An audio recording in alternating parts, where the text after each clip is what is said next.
Discuss that in closed section. Definitely worth it. Good morning, Kevin. I guess you could add clarification at the third. Because I wouldn't want everything to be. I will. I'll clear that.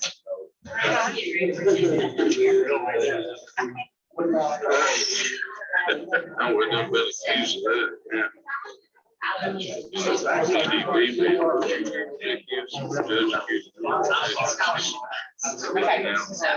good. Hey, Kevin, how's Ellen this morning? Y'all gotta go up at your house. Oh, you do not. Grandpa. Elizabeth told me that Evelyn, I guess, said, I don't even. Judge, I have 9 o'clock, sir. We are live. She and I are kindred spirits. So she got in and I had the radio. Hey, where did she live? She wasn't in that one. She wasn't, but I mean, she was talking. Well, and I have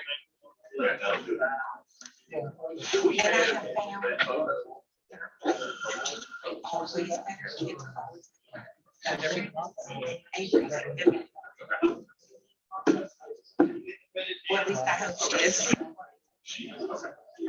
Yeah, Mark, okay. Okay. I don't care to interject. Yeah.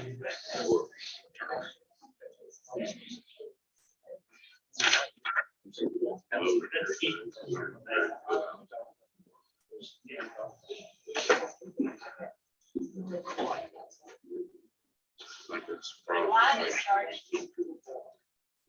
That's true.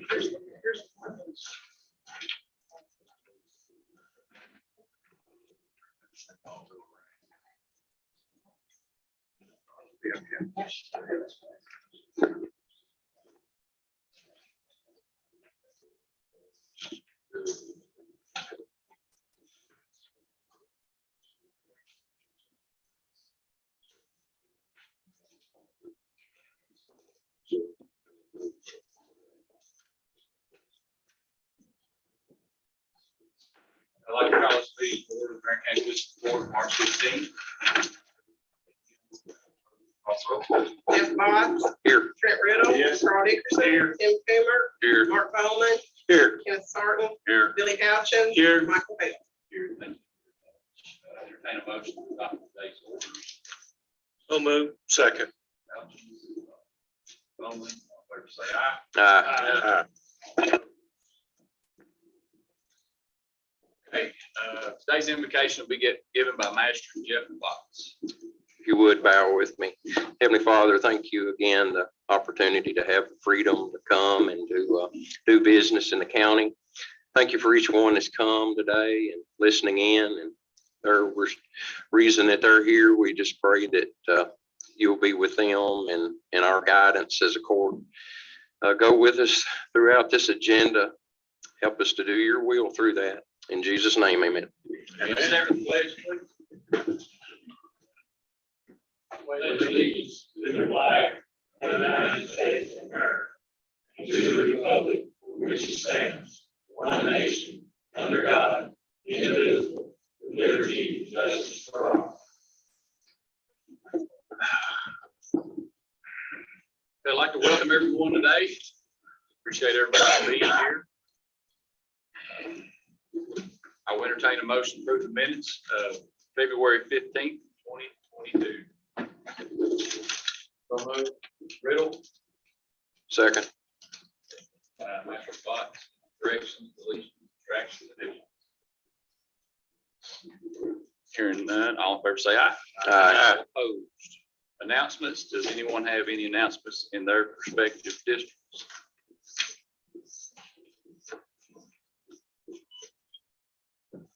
Okay. We'll go on to reports. I will start with mine. Give you an update on the West Main property. We're gonna have an issue with the electrical on the West Main property. This is something that Electric Plant Board, Jim Griffin, has done some investigative work on it. And if we build back there, they're not gonna be able to tie in electric to the existing buildings from there to the square. So that will be, you might say, landlocked. We don't want to do anyone that way.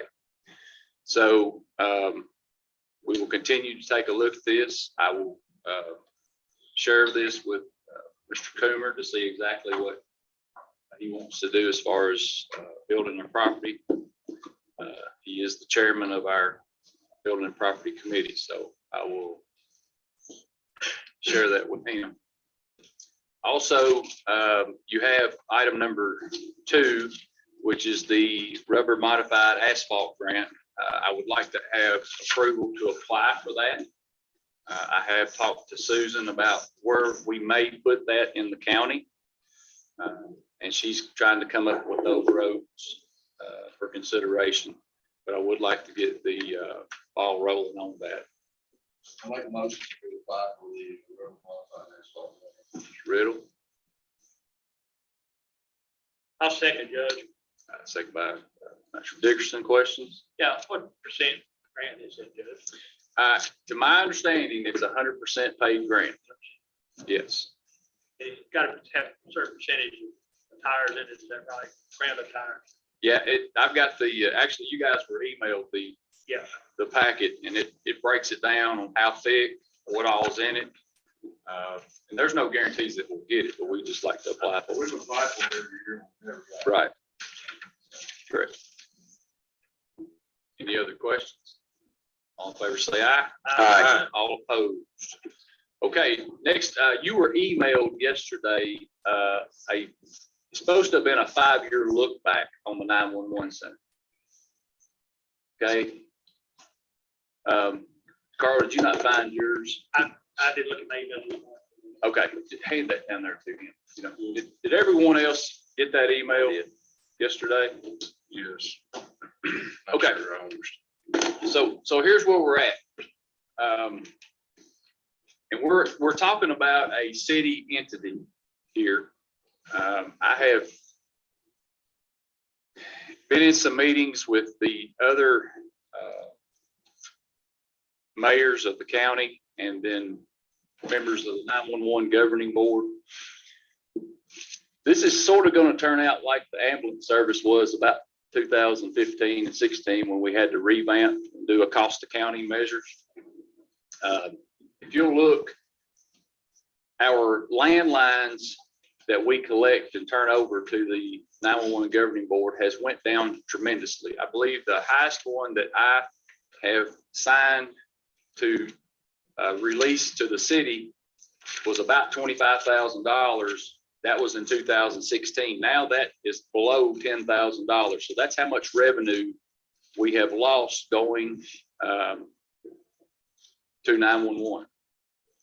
We have talked about several different ways of funding that, to help fund that.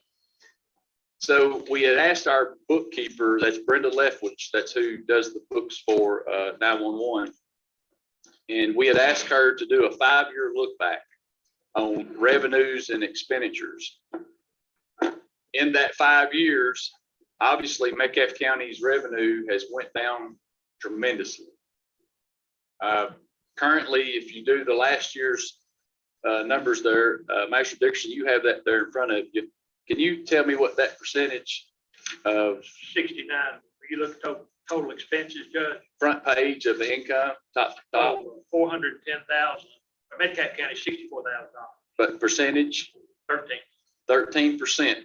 Their operation, which is on the backside, 31%. 31%. My message to you today is we're putting Barren County tax dollars in Metcalfe County to fund their operation. So the cat's out of the bag. Okay? We can't allow that. This is a city entity, but with this 5-year look back, We've got to stop that. Now, again, the pressure is really on the city to come alive here. The governing board is made up of the incorporated governments of the community. So I am prepared to go to the Metcalfe County Fiscal Court on your behalf, take the mayors with me, and see exactly what they plan to do. Now, one of the reason why I say that is because our last few meetings, Metcalfe County has not showed up. Okay, they have not showed up to the meetings. Master Couchin serves on the 911 governing board as well. So I want to hear your thoughts on that. And just say, I really feel it's a lot like the ambulance service. We were funding tax money, Metcalfe County, for that operation. When Charlie O'Neill come in, he put a cost of county method in place that works. This is the amount of runs you make. This is what your revenue is. This is what your expenditures is. That county, that tax money stays in that county. You pay your own way. This is going to have to be the same way. So if you guys got any other suggestions, I am open. Has the cell phone income come up since the landline income's falling? There's only a certain percentages that you get from that cell phone, which is not going to be anywhere close. No. Judge, I'm looking at, it's a $22,000 deficit, the way this looks, 86,000 versus 64,000. So are you gonna, and I don't have a problem, you going to make that fiscal court, I think it's a good idea, as a matter of fact, but are you going to ask for more than that, since as we move along, the percentage isn't going to balance out even if you add $20,000 to it? Right. So you're talking about maybe a $40,000 or $50,000. That's correct. Okay. 50 is what I got on my mind. Okay.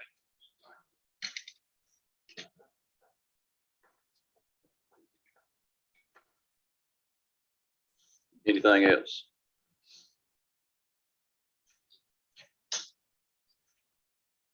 Do you want to give me the authority to go to the Metcalfe County Fiscal Court? You're taking the mayor of Glasgow with you? That's correct. Park City and Cape City.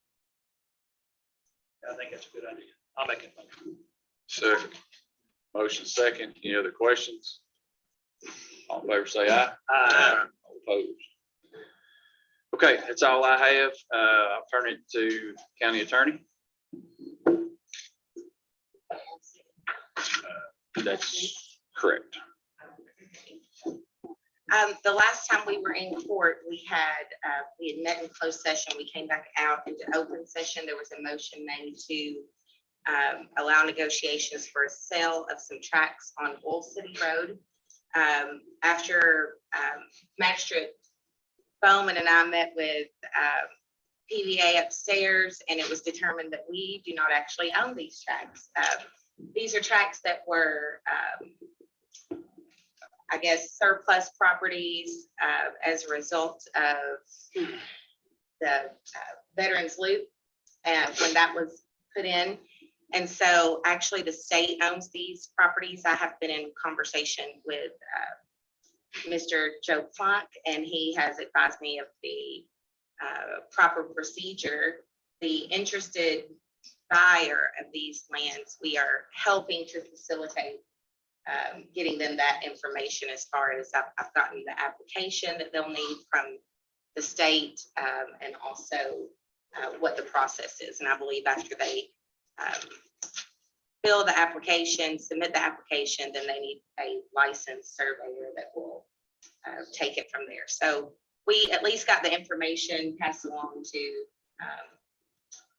this interested buyer, and that's probably all that fiscal court will have to do with this process. Any questions? Any questions? Okay. Chief, do you still have to leave? Okay. All right. So we'll move on to county clerk. We need to approve the amended 2021 final settlement subject to audit. Second. Have some questions? Favor say aye. All opposed. Sheriff, you're up. We need to authorize the purchase and order and payment of claims for vehicle purchases.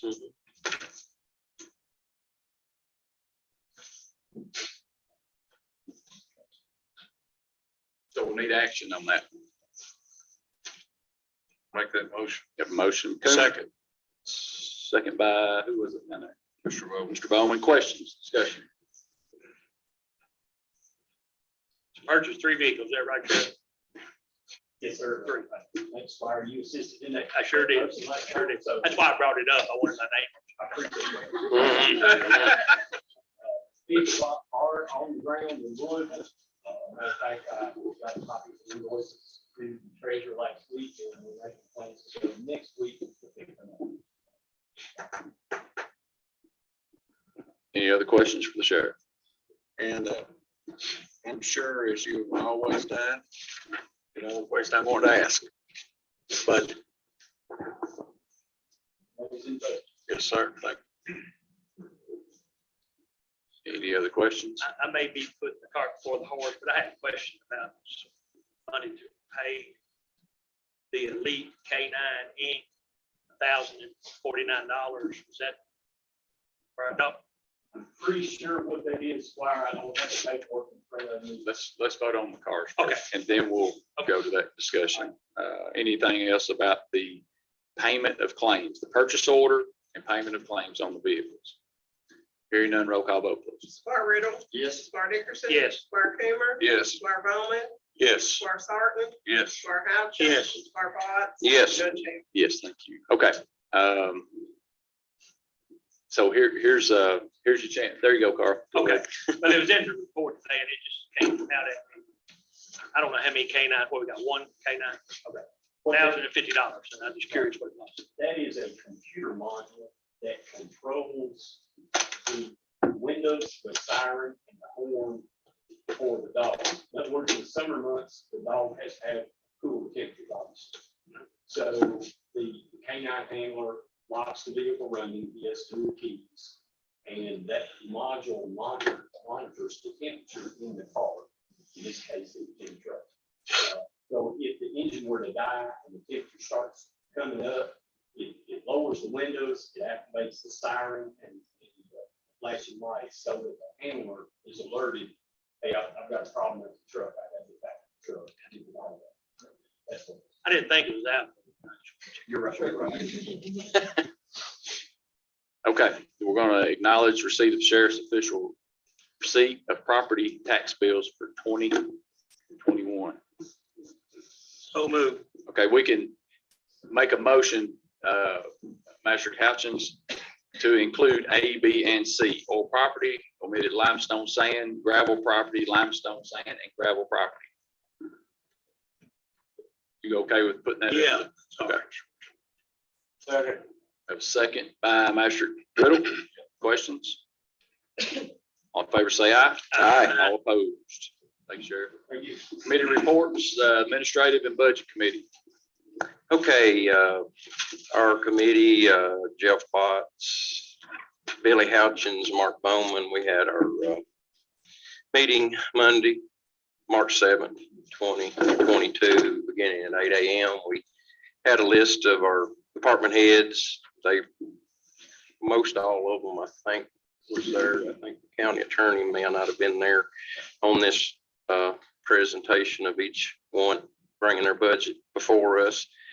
It was just kind of a sneaky peek, some of the requests. You all got that in your computers. I had asked the judge, thought maybe we may want to maybe have a budget workshop. He said that got to find out maybe on the 911 what we're going to have to do on the health department, a few other line items. Didn't know for sure if we're ready for that. I guess I'm going to ask our committee, thought it was going to be a good idea possibly to do that instead of discussion. Can discuss that as far as in court, maybe just have a round table. I'd like to get your all's opinion. Me and Billy and Mark thought it'd be a good idea. Just need to know what the other court members would like to sit down and look at these. We had some, for example, you know, looking at it, obviously the sheriff's gas has went up how much, that's gonna be a line item. It's gonna have to increase. Road department was a biggie on some of the requests there. We need to look at that. Overall, most of the department heads didn't really ask a lot. Some of the obvious stuff is gonna have to go up.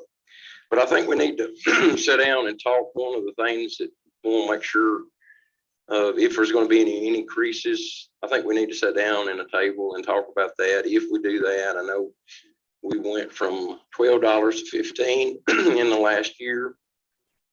And I know some of the ARPA money was given, but I don't look at that in my personal opinion, but we can talk about that in maybe this workshop of what we're going to do, possibly percentages, and maybe get some of them decisions made in that workshop. So how do y'all feel for it?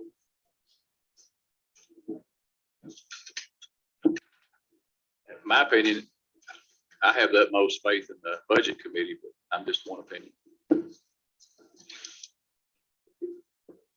Well, I just want to make sure that the rest of the court understands that sometimes I think maybe, and it may just be me and my sense of whatever really is going on, that maybe some items that they tend to think maybe our committee pushes towards the court, and I don't mean to do that anytime that our committee represents, the department heads, but I just wanted to make sure that we didn't have that feeling that we're going to be more open. So, if you all don't want the workshop, then you don't want, as we get further along in the budget, I don't want to be, I just didn't want to see these court meetings go 2 to 3 hours discussing 2 or 3 little light items that we could actually have a little. I think it's a good idea. I think it's a good idea too. The only thing I'm gonna tell you is the same thing I've been telling you for 7 years. I come up here at 7 o'clock, stay with you all night, but I can't come. It ain't happening. But I'll be glad. I think it's a great idea, and I'll come up here. You can hold it, you can host it at 6 o'clock, something like that, and buy the pizza. I'm good to go, Jeff. The only information I need to do this, I'd like to have every line item, what the budget was last budget year, what the increases are going to be, or decreases. I don't expect there'll be many of them, but if there are. Basically, Carl, that's what we actually did. We've spent all morning long, and some line items we don't know 100%, but there is some line items that our committee felt like that we could talk on this round table and possibly look at it a little closer than sitting here and the cameras live and time. We want to try to, not that we can stay here all day long, but I just think it can be beneficial to talk a little bit more. I think it's a great idea. Do you want to put it in a motion? Let's vote on it. I think we should. All right, I make a motion that we have a round table discussion prior to the vote. And budget chairman. Call that day and time. So I'm gonna veto that because that's a special call fiscal court meeting, guys. Once all of you get in the room, it's a special call fiscal court meeting, and we'll be in non-compliance with that. County attorney, you can. Once you have it. Well, when can we have workshops, I guess, county attorney? How do you have workshops and be legal and actually get government talking legal? I mean, is workshops not? It's gonna apply anytime you have, basically a form of members of the fiscal court. So I'm not certain you can do that. It would have to be a fiscal court meeting, judgment, right? That's But we can, we as magistrates can call it that. You can call it special. But the judge can call it if you ask him. Sure, he would. Well, So I guess I'll read, make a new motion that we have a special call, fiscal court meeting to discuss some of the items that are coming up in this year's budget. Do you have a date, time? The date, time? No. Not just that. but we can. me some suggestions of some times. But your motion is to, Well, Judge, getting back, when are we gonna have, I guess you're gonna have to meet with Metcalf and talk about 911 and you said you needed time on what we're gonna do on the health department. Other than that, I didn't remember you saying any other major issues getting this budget to the fiscal court. look at your emails. The budget timeline is in your email. So as long as we have something before May the 1st, that way we can put it together for first reading. I believe we would be okay, but there is a budget timeline that was in your packet. I was just asking some of the line items we talked about. You didn't have numbers, is what I was. Right. Well, until the health department decides what they want to do and send it to us, they have to vote on it first. So. We not decide the date later.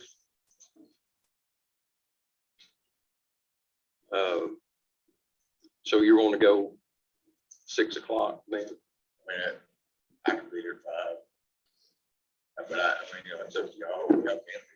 Let's just do the 29th is on the Tuesday. Does anybody, court member, 29th is on the Tuesday? It'll be 2 more weeks to kind of shuffle around and look at computer, and we'll get with the treasurer and get these line items, which we've already got. What time do you say in the morning? 6 o'clock? At night, 6, 5 o'clock in the evening. Oh, okay. Mr. Treasurer, will you be able to have everything together for that meeting? There's a lot of numbers that I don't get. So that, and it will impact those. So, I mean, April would be better. Okay. Spring break. Because, Yes. I mean, we can have a meeting, but it's really, all the numbers will not be there. April, Okay, we have a motion. Do we have a second on that? Did you second that, Tim? For the special call? Yes. Okay, we'll go ahead with that. You guys turn me in some dates and times. And we'll go from there. All in favor, say aye. Aye. Okay, the next line item, I guess it's that we talked about, is not on our official paper here. I don't know for sure why it wasn't, but we discussed on Jamie's report, purchasing a trailer, horse trailer is what it looks like to me. She had brought up, I had asked what maybe the reason was. She said, or you want to just speak on what you've used it, some pigs or donkeys or something, Jamie? Yeah, I help assist animal control. I have larger animals. We've had several abandoned pigs in the last few months. We've had a donkey that we've ran into. We've got taken on, we held it for a couple of days and the owner finally came and got it. So there's just some bigger livestock that's now being let go, possibly on purpose. I'm happy to help them with it. I don't have a trailer for means to help them with that. I have two that I got 2 quotes. One is a brand new trailer. That's what this one is here. It is local. And then the second one is a new trailer, but it has been sold and brought back. The person that bought it wasn't big enough for them. So he has to tell me that the used trailer. There's only a couple $100 difference in the prices. So Jamie, how many times you had need for that this past fiscal year? Need for a horse trailer? what, at least 6 times? How many? 6. 6? And what did we do? before? I called around to Dennis and Maxie and anybody that I could get a hold of that had a trailer. And sometimes it's time constraints because they're standing there in the middle of the field with the animal, trying to keep it pinned up until I find something to help them. So having it available when I need it. It's also not just for stock. We've got some larger dogs in the county that probably wouldn't fit in those pens. that people walking through the back and come up the side. A lot of the problem that we're getting into, Master Dickerson, is folks are just leaving their homes and they're just leaving the animals there. And then they may get out on the road. Once we're notified, hey, the responsibility's on us. I know the sheriff's department has went countless of times to get animals back in that we didn't know they were abandoned until we done some investigative work. So, and we do assist animal control a lot. I'll let animal control explain that. But once it becomes a hazard and we're aware of it, we've called local farmers to say, hey, will you take, we've had chickens, geese, pigs, cows, and we try to disperse in different areas, you know, so, but we have to remove the hazard. Yes, ma'am. You come up to the mic, Shelley. too.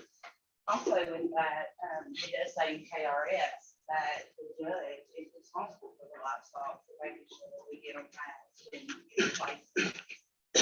Our trucks are not good.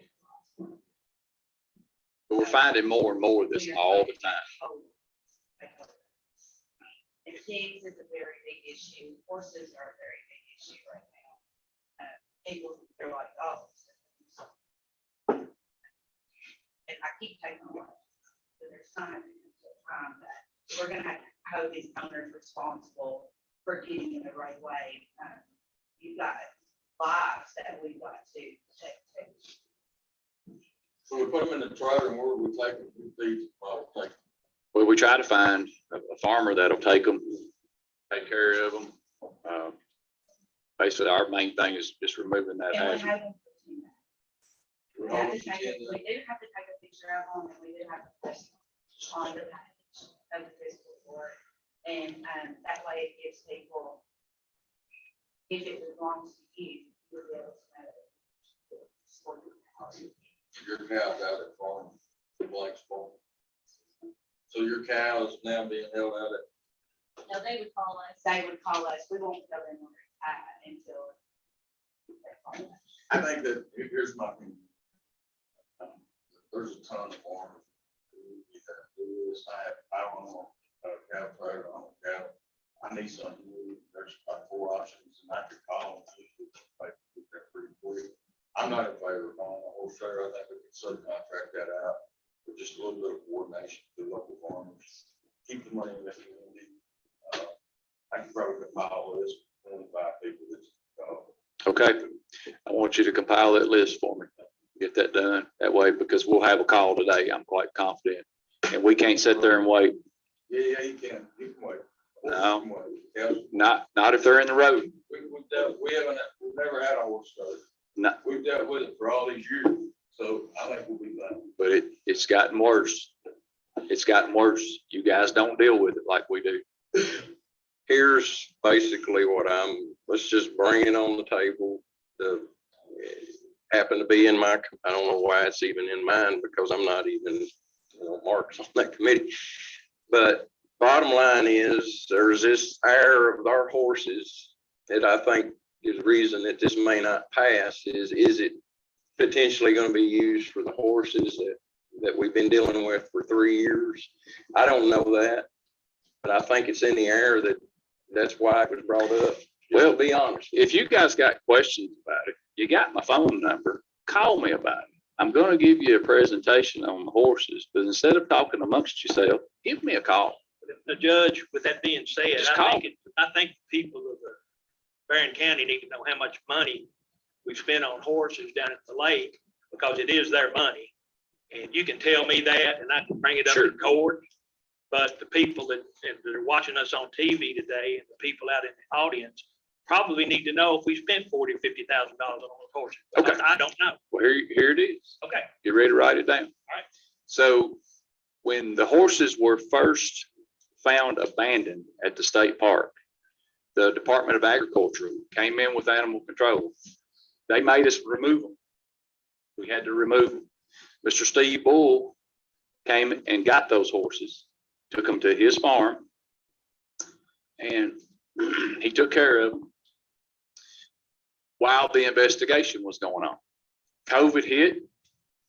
We charged this individual with what, 7 counts of animal cruelty or 8 or 9 counts?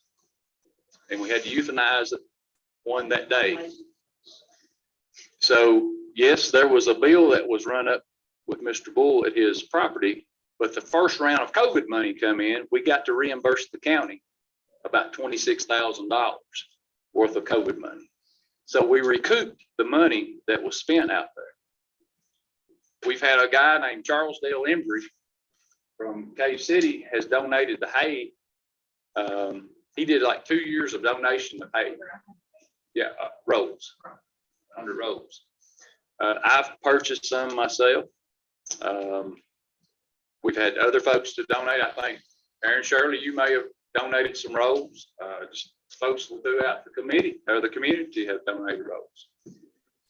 So what I've done with the horses, I've had the State Department of Tourism to come and meet with Mr. Danny Salee at the state park. I said, hey, what does this look like if we bring them back? And you guys, we had the agreement here in fiscal court, the agreement with the state park for the horses to go back to the state park. That's the agreement between the county and the state. It was presented here in this court. You guys voted on it. No questions asked. Along with that, in the past couple of months, I took all the special needs students from the schools down there trying to possibly get some horse therapy going with these students. I was going to invite those folks here and let you hear their testimony, not hear it from me. But the impact it had on those kids down there is priceless. It really is. Plus the added traffic that has came to the park just to see these horses. And that was what Danny Salee was going to tell you. Just to help bring more people back to the park. We have other counties coming just to see those horses. There's family photos that's made down there. I say all that to say this. I'm going to challenge you to make an impact on the special needs community in Barren County with these horses. It's just took a little time to get it together. But anytime you have questions, all of you have my number. Give me a call. Give me a call. Okay, thank you, Judge. What's the total amount? I don't have that, Carl. I didn't know that question was going to come up today. Okay, well, the horses came up and that's. Well, I tell you, if you'll wait after, we'll try to find that. Okay, that's fine. Hey, you can send it to me. I probably won't read my email. Sure. For it, but I'll read it sometime. Sure. What I want to say, being honest, I did not think about the horses when I wanted to stop this. Because when I had Kelly calling me every 2 minutes because she's got a donkey pinned up in the middle of a bean field, time is precious. It has nothing to do with this. One more question. If nobody shows up to get that animal, is it you? Nobody shows up for that animal, pick it up. Nobody shows up, it's out on the road. Nobody shows up to pick it up. Y'all can't get a farmer to come pick it up. Is it you? Nobody, I mean, it came up that we couldn't get somebody to come pick it up. I know, but to you all, if it's out in the road and nobody comes pick it up, so what, how do we get it all night? Call somebody to come pick it up. We rely on her. Actually, you helped out some. Yes, she can. I'm sorry, I just want to let y'all know, where she's saying about the time frame is we had a pig that was out on Fiscal Park 2 Road. And someone caught it in a fowl cage. And they were there waiting with it. But yet they got another call that they had to go to another. They couldn't sit and wait with it. And I was trying to find the trailer, track down the trailer. I don't own one. Wound up getting Tracy's EM trailer and getting it down there and getting it on.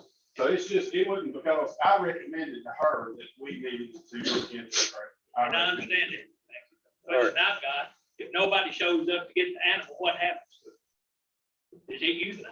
Well, I think you said it, the KRS, it falls under my responsibility. Okay. Okay. And I'm not euthanizing. Okay. I'm not gonna shoot. That's fine. Okay, let me take over a minute. It was in my committee. It is in her budget. She's came and requested. I believe what she says. That's what she, if it's not got anything to, I just know that the horses is hot on the talk. Let's just be honest. I'm tired of this, whatever. So it's in the budget. We got to decide that, do we want this? I'm gonna go on and make a motion because it's in the budget. We talked about it to purchase the new horse trailer at Miller and Brown for $7,200. I'm making a motion. Whether I get a second or not. We have a motion. Second. Second, Mr. Couchins. Any other questions? Just, and I want to clarify, since the last committee meeting, I asked about the horses. Did I not?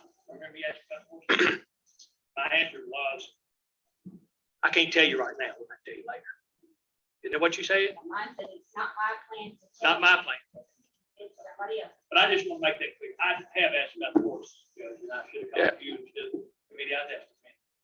Gotcha. All right. Any other questions? Roll call vote, please. Squire Dickerson. No. Squire Coomer. No. Squire Bowman. Yes. Squire Sargent. No. Squire Houchin. Yes. Squire Bott. Yes. Squire Riddle. No. Judge Taylor. Yes.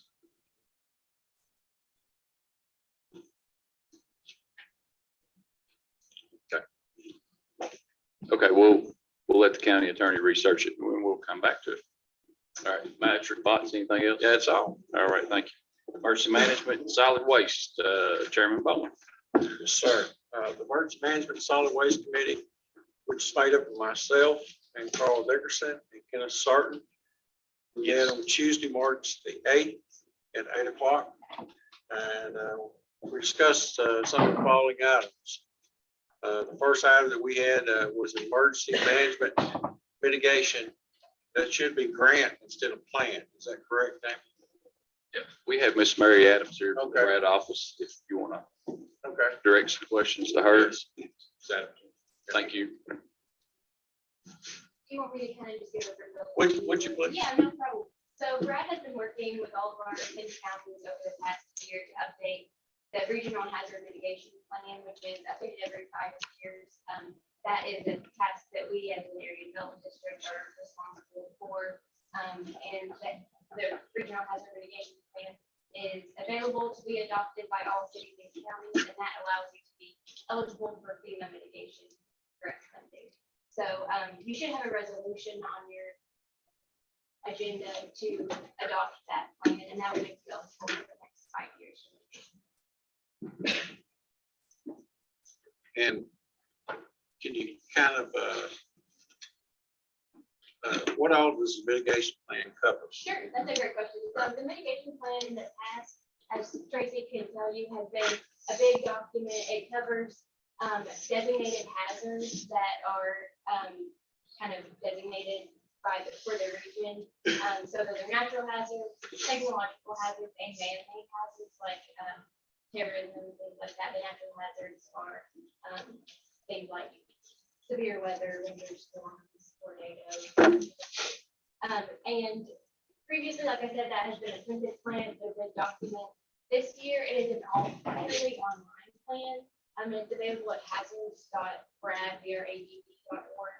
And that has, it's a bunch of interactive maps, bunch of data about the region, about individual hazard information about the hazards, and then a bunch of information that's been collected per county over the past year about like where your critical infrastructure is, or not necessarily where it is, but what it is and how vulnerable it is.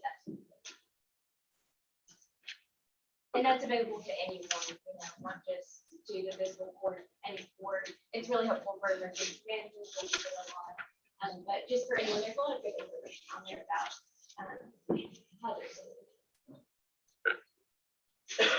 So is there action we need to take on this too? That's correct. You have 2 resolutions that was emailed out that we need to take action. Okay, so I move that we accept the emergency management mitigation plan as described by the lady from Red. Do we have a motion?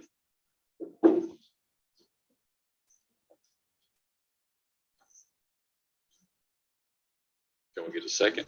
Second. Mr. Couch's questions? Any other questions, Ms. Adams, or?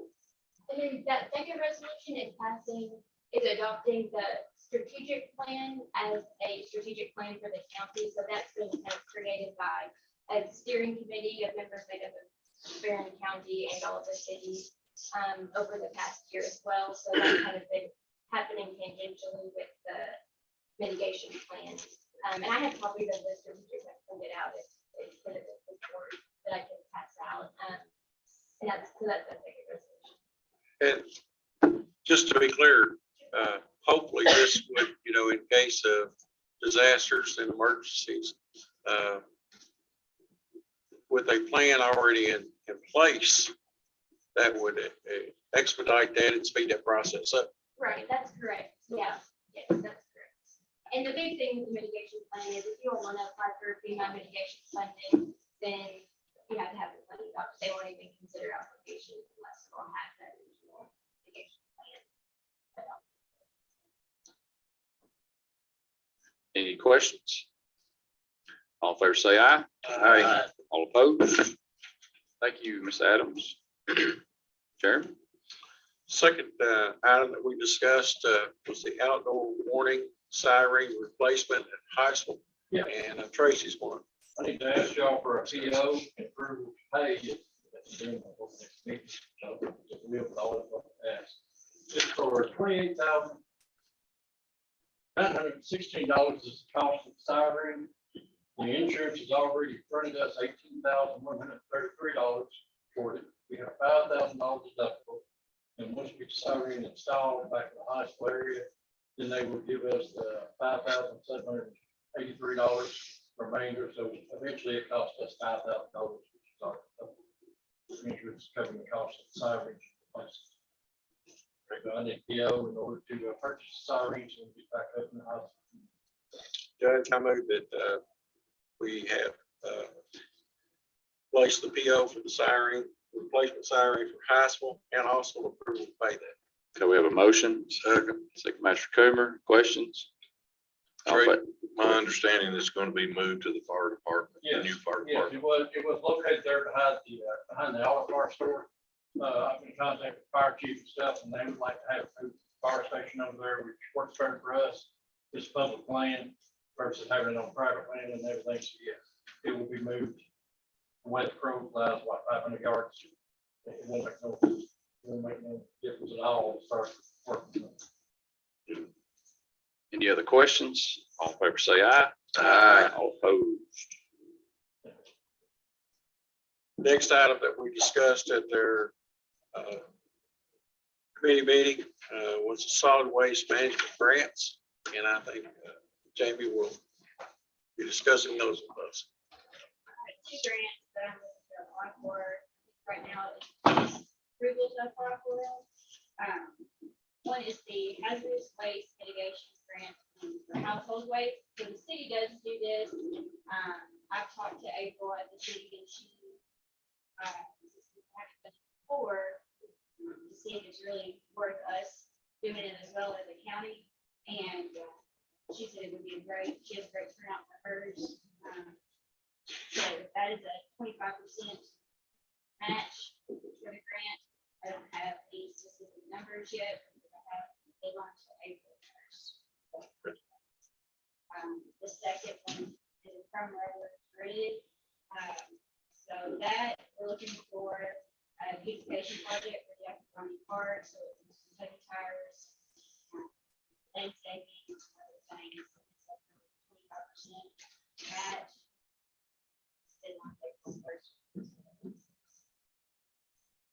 Okay. I will put it in form of a motion that we apply for both these grants. The first grant being First one was household hazardous waste. household hazardous waste, and the second one is the crumb rubber tire grant with 25% match. I second that.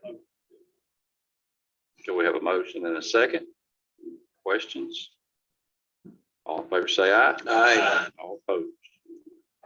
Okay, All right, continuing our committee meeting, the next item that came before committee was animal control breeders. And the only action, and Kenneth and Carl, y'all correct me if I word this wrong, please. The only action that we decided on, that we would ask Shelley to come to court today, and she can pass out what she's worked up, and it's just for us to review only at this time. Is that correct, Carl and Kenneth? Right, that's right. That's what we agree.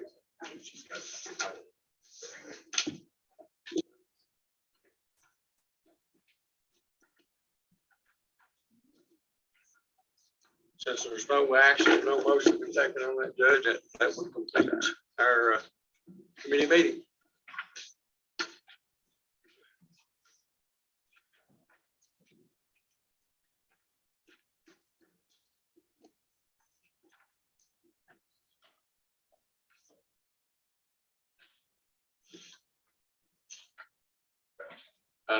Master Bowman, what do you want to discuss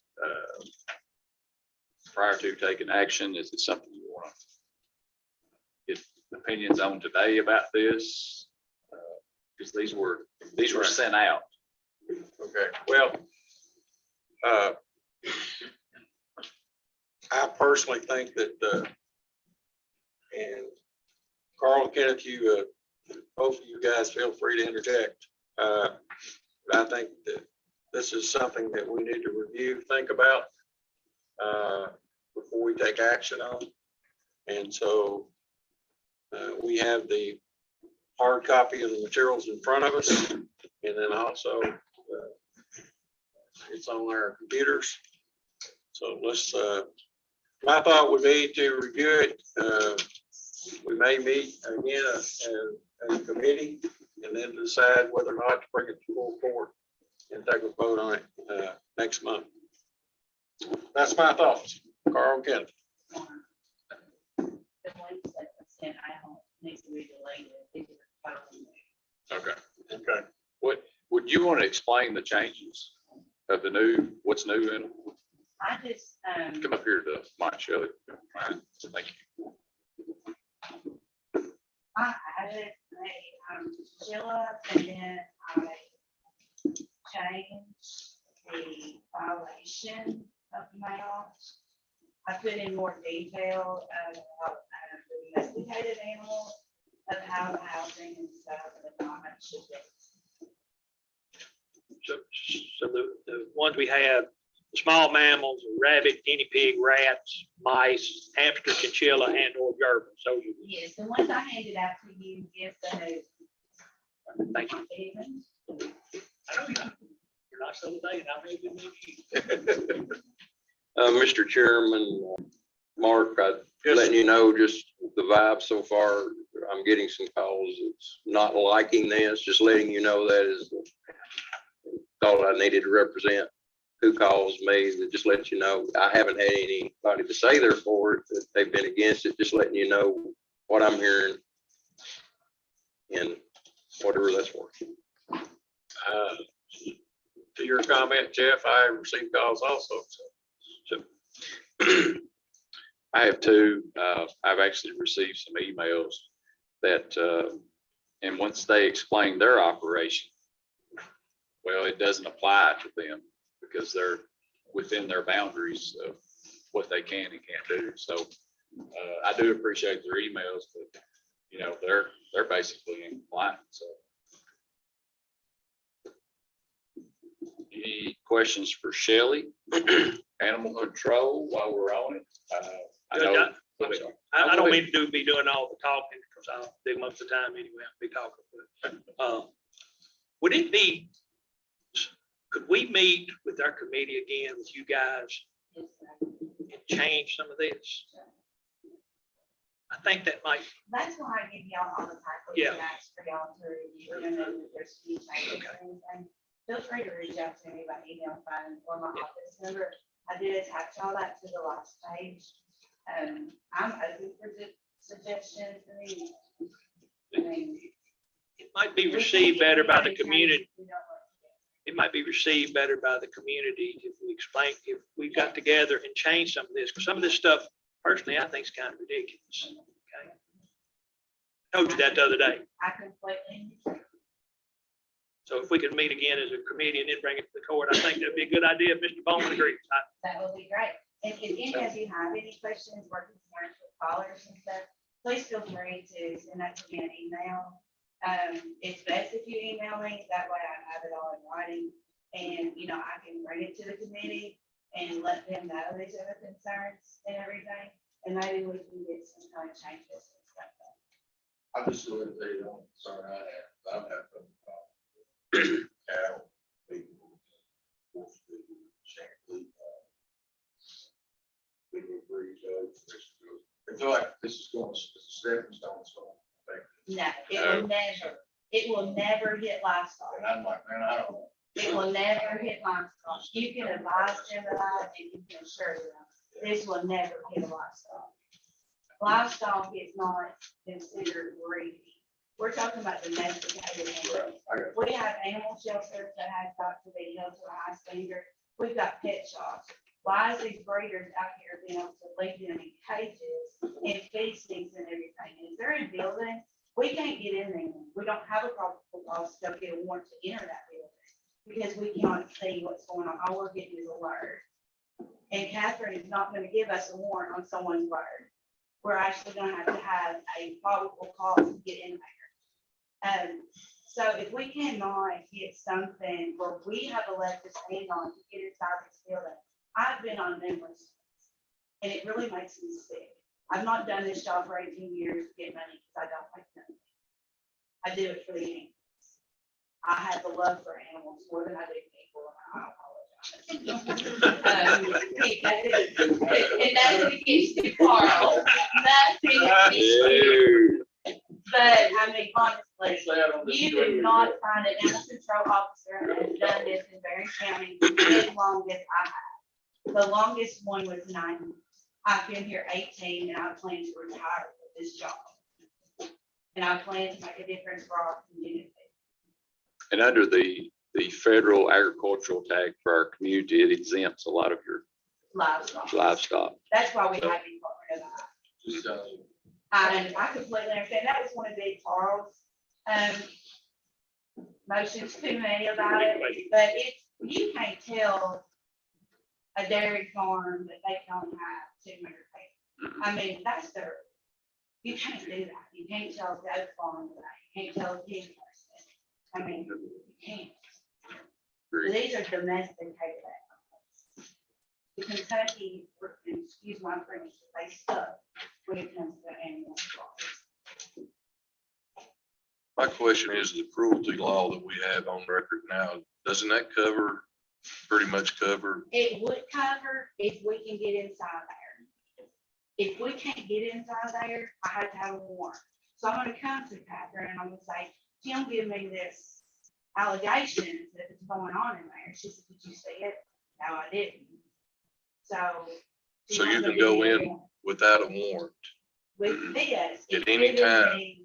It's given me the opportunity to go in and inspect their facility.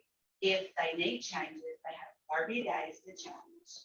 Within that 30 days, I do go back. If they comply with it, then they can get the breeder license. What type of notice do they have to have before you come in? Well, I mean, I would just go out and let them know that there is regulations now.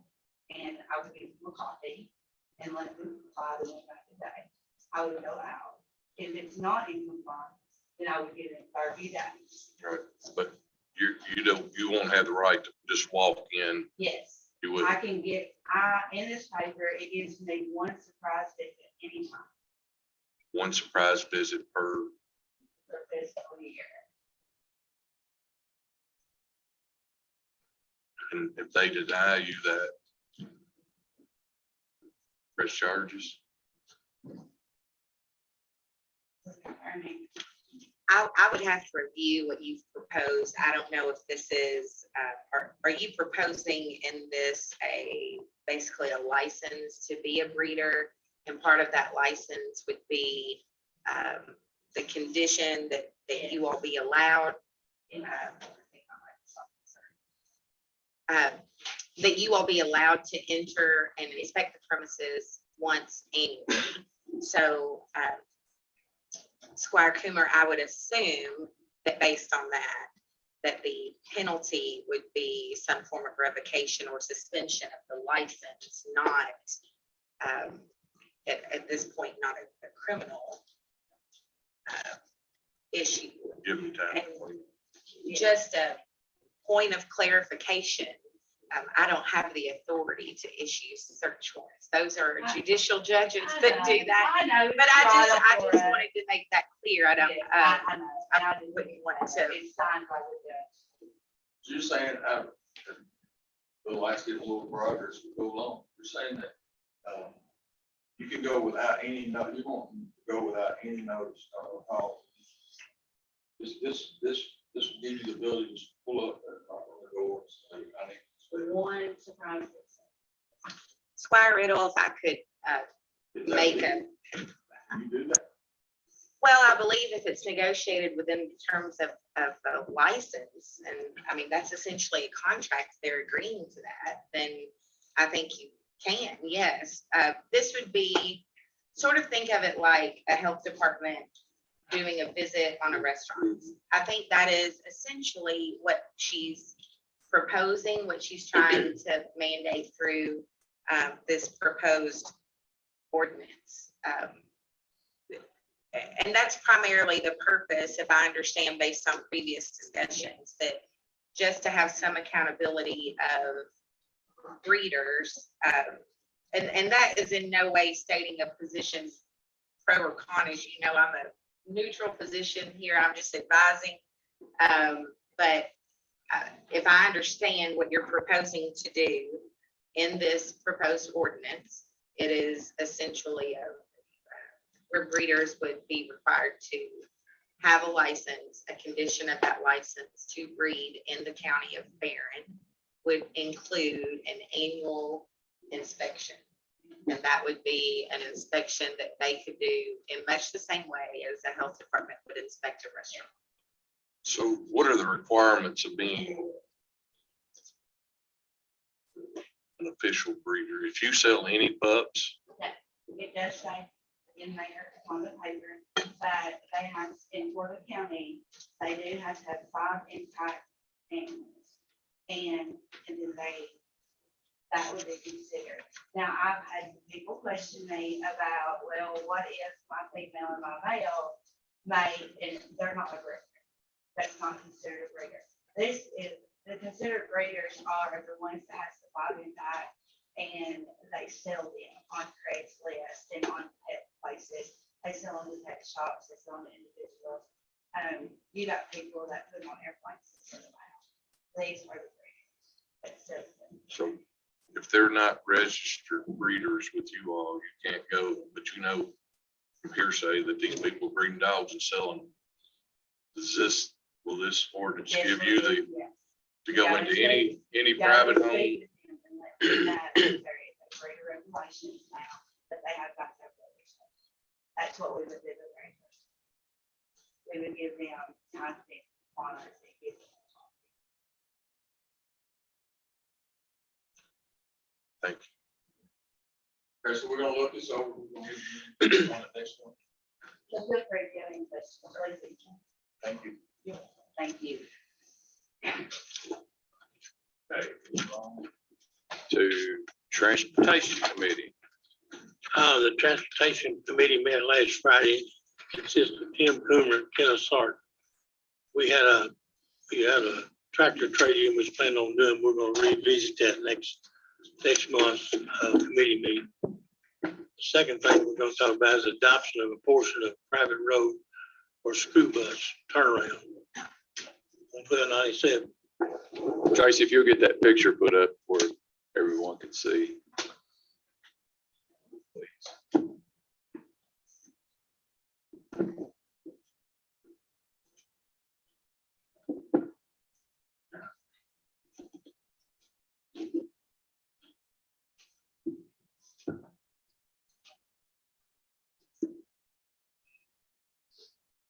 so go back. Okay. So this has been brought to our attention, when I say our, myself, and Pastor Ball. Any of you that's familiar with this will be about the 9,000 watt 1297. So this is right before your bad S curves. Heading towards Red Cross. There's not a lot of sight distance between this curve and this curve.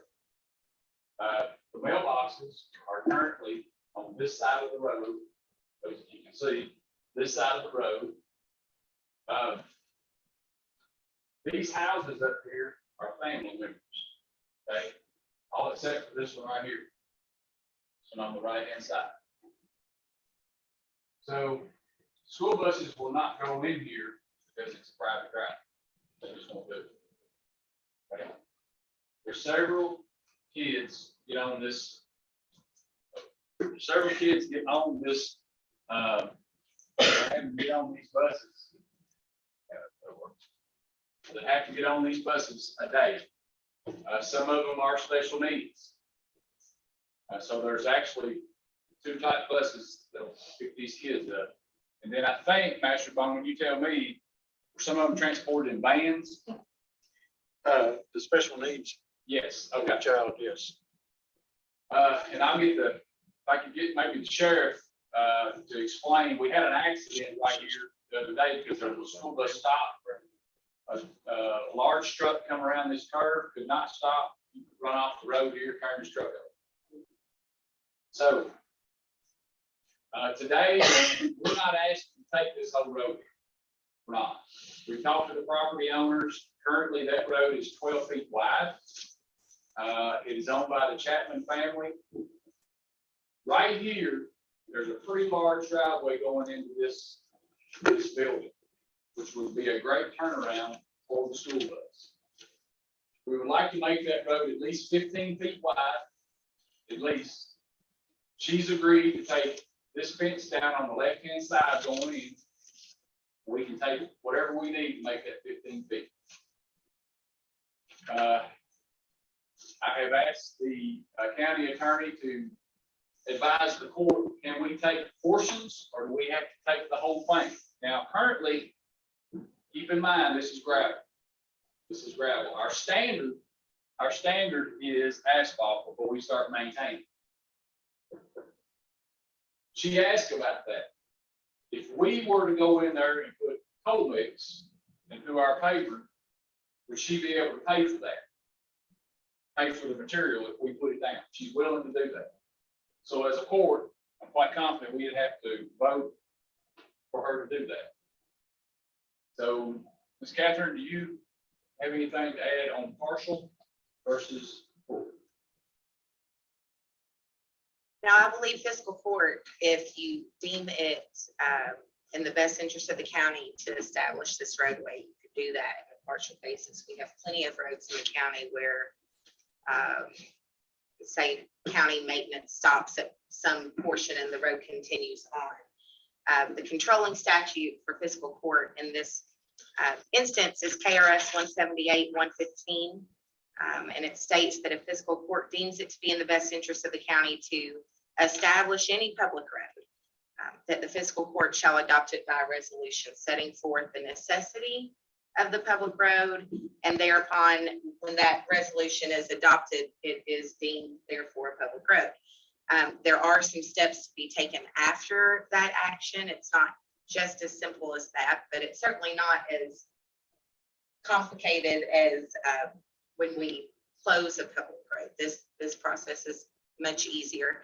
A certified copy of the resolution, that if it's adopted, is posted at the courthouse door of the county within 5 days after its adoption, and a certified copy of the resolution posted by the county road engineer of the county along or at the proposed road within 5 days after its adoption. So therefore, if anyone has any objection to the county having adopted it, and these are steps that are taken after fiscal court adopts the resolution, then once that is posted within 5 days, members of the public or anyone aggrieved by the adoption of the road as a county road would then have 35 days to state an objection. And they do so by filing an objection with the circuit court of the county. So it would be filed in Judge Alexander's court.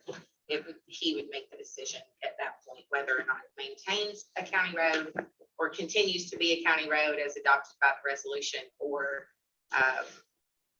if the person stating their grievance prevails and it's not a county road. Master Baldwin, refresh my memory, how many kids did she say they actually had? Well, there was the one special needs, and there was either 5 or 6 in total, and there's still elementary school. So this is not something that's going to go away. And she had a picture, I wish we had that on her phone, with the near miss, with the school bus and the tractor trailer. And the person driving the tractor trailer told her there was no way he was going to hit that bus. So he took I say ditch, but it's really an embankment, and he laid it on its side to avoid hitting that school bus and those children. So I know there may be other instances in the county, but I think where these dangerous situations exist, but as these come up, we have to take them on a case-to-case basis. And in this instance, I think we need to do the right thing. And the right thing here is looking out for the best interest of those children that live there, and that they can get on and off the school bus safely. And so I need to make a motion that, how do I need to word it? County attorney. Judge? We would need a resolution. So you'd have to have a proposed resolution. I believe you would need to present the court with a proposed resolution at the next fiscal court meeting. I So guess will you be creating that resolution then? if you would like for me to, I would be happy to. And that road looks like it's a really long road, but it's only about 100 yards from 1297 to that turnaround. So it's not much at all. And the lady that owns everything when you come in on the left-hand side, all the way back there, she's willing to absorb the cost, do whatever it takes to get it done. And so we have a property owner that's more than willing to work with us with those children. So I guess my motion would be then that we adopt the resolution. And our county attorney will be working on that for presentation at the next meeting. Would that be correct? What if we just get the resolution first, Okay. and then basically we can make a motion to get the process started? This roadway will have to be modified to be within our standards. And I'm assuming that will require a surveyor to approve the length and width to be adopted. Correct. Judge Hale, just to be straight, they're picking the children up on 1297 and Correct. now. Correct. Okay. So here's the thing. I mean, I've had 7 years, I've been passionate, I've had multiple people come in. It's a similar situation. Why? Why we need turns? This used to be a county road, like, yada, yada, yada. My children have to walk down there. I've heard every kind of request, and my answer is always been, when I presented those issues, is we have a standard. Road has to be 22 foot wide, has to be blacktop. We have ordinance, we planning and zoning. There's a reason for there's a proper way to adopt the road. It has to meet the standards. We take this road and you gotta know. This is the first when we take it. Well, So, and I've got several that will follow right behind us and, with the same, basically the same reason.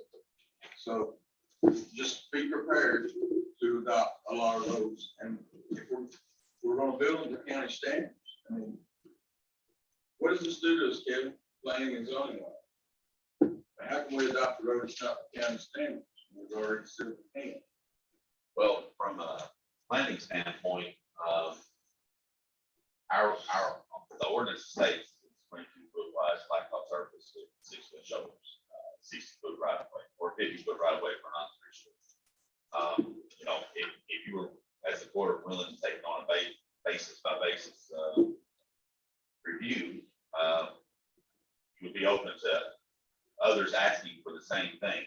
So when you do make the motion, I would assume that you're gonna have to make it very exact and state it very plainly on why this is being taken in. If you're stating it from a public safety standpoint, you'll need to make that very clear, and as clear as you possibly can, because Mr. Riddle is correct. There's several roads down on the lake right now, from subdivisions that were in the 50s and 60s when the lake came in.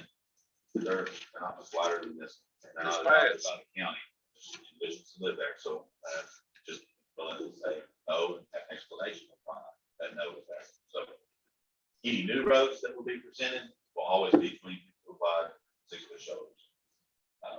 These existing roads is dealing with, you're going to be dealing with these across the county entirely. So my advice from a planning standpoint is you need to make it as exact as clear as possible why you do take one in or why you don't. just to be clear though, you guys keep kicking around the 22-foot minimum. Well, there's actually 3 types. There is. And the one you're talking about is the arterial. That's the 22-foot minimum. Yeah. Collector is 18-foot minimum, and the local is 12-foot minimum. So it's not just 22 foot. Correct. The Right here, local according is- to KRA. Right, but that's KR standard. In our subdivision regulations, if you present a new roadway, it's gonna be a 22-foot wide roadway. If you're not collecting it, if it's not collecting or connecting, to another roadway. That's what the current ordinance says. Now, the KRS statute may say that. It may be for those counties that don't have planning and zoning. But our subdivision rate is very plain in the 22-foot width for those streets that are not collectors. And that would be for the arterial, Yes, sir. not the collector or the local. That's correct. You're talking about a KRS statute. Yes, sir. We have an ordinance for the subdivision rates. That's not gonna apply to for new roads. Anything existing, we probably wanted that KRS statute. I'd like to see us look at some other options. I don't know, if we got a cost on what the cold mix would cost, that she's willing to pay for. No, we don't have that together yet. Correct. So I don't know. I mean, I don't have a problem. I'm just saying, I understand what you're doing. I get it. But we got this situation all over the county. This can go. Be prepared. This is a sad situation. It is. It's a kind of a blind place. They fly on that road, I can tell you. I don't know, it's not my road, but I know where it is, and I've been through there several times. And I mean, if I turn that curve, I don't see what keeps the Amish budget getting on the road. Them trucks are moving on. I'd like to look at the option of if she's willing to spend that money to making a large pull off, if she's willing to donate and spend the money, I'm sure a gravel pull off, as long as sight distance is good. Believe me, I'm off the safety of kids. I drove a special needs bus over 20 years and I'm not against the safety of the kids, but maybe cost her less than what the cold mix would be for, and I talked to some people in the transportation department stuff, and I think with the safety issue, that might be a possibility. We'd have to do some further research, checking that they could pull off. Like I said, being a safe spot would be cheaper and less headaches. As long as she's willing, I know we can't go off the property to do it, but she could pay for it. You can make a pull off on the state, right? Yeah. There's nothing. Right. You know, as long as, like I said, there might not be the sight distance there from pulling back out. I don't know. We'd have to do some more. I just think we need to look at other options, but definitely keep the safety of the children in mind. Does the school, Tim, does the school, system, or they have this, if you did do pull off, you could get the bus come on through? Well, I don't think they would have to. The cost of that coal mix, if she's willing to pay for that, I'm sure this would be a less cost than what, if they're that, concerned and want it done, I think that would be a lot less cost than what the coal mix is going to be to put on that road. But it's something, I just think we need to look at other options first.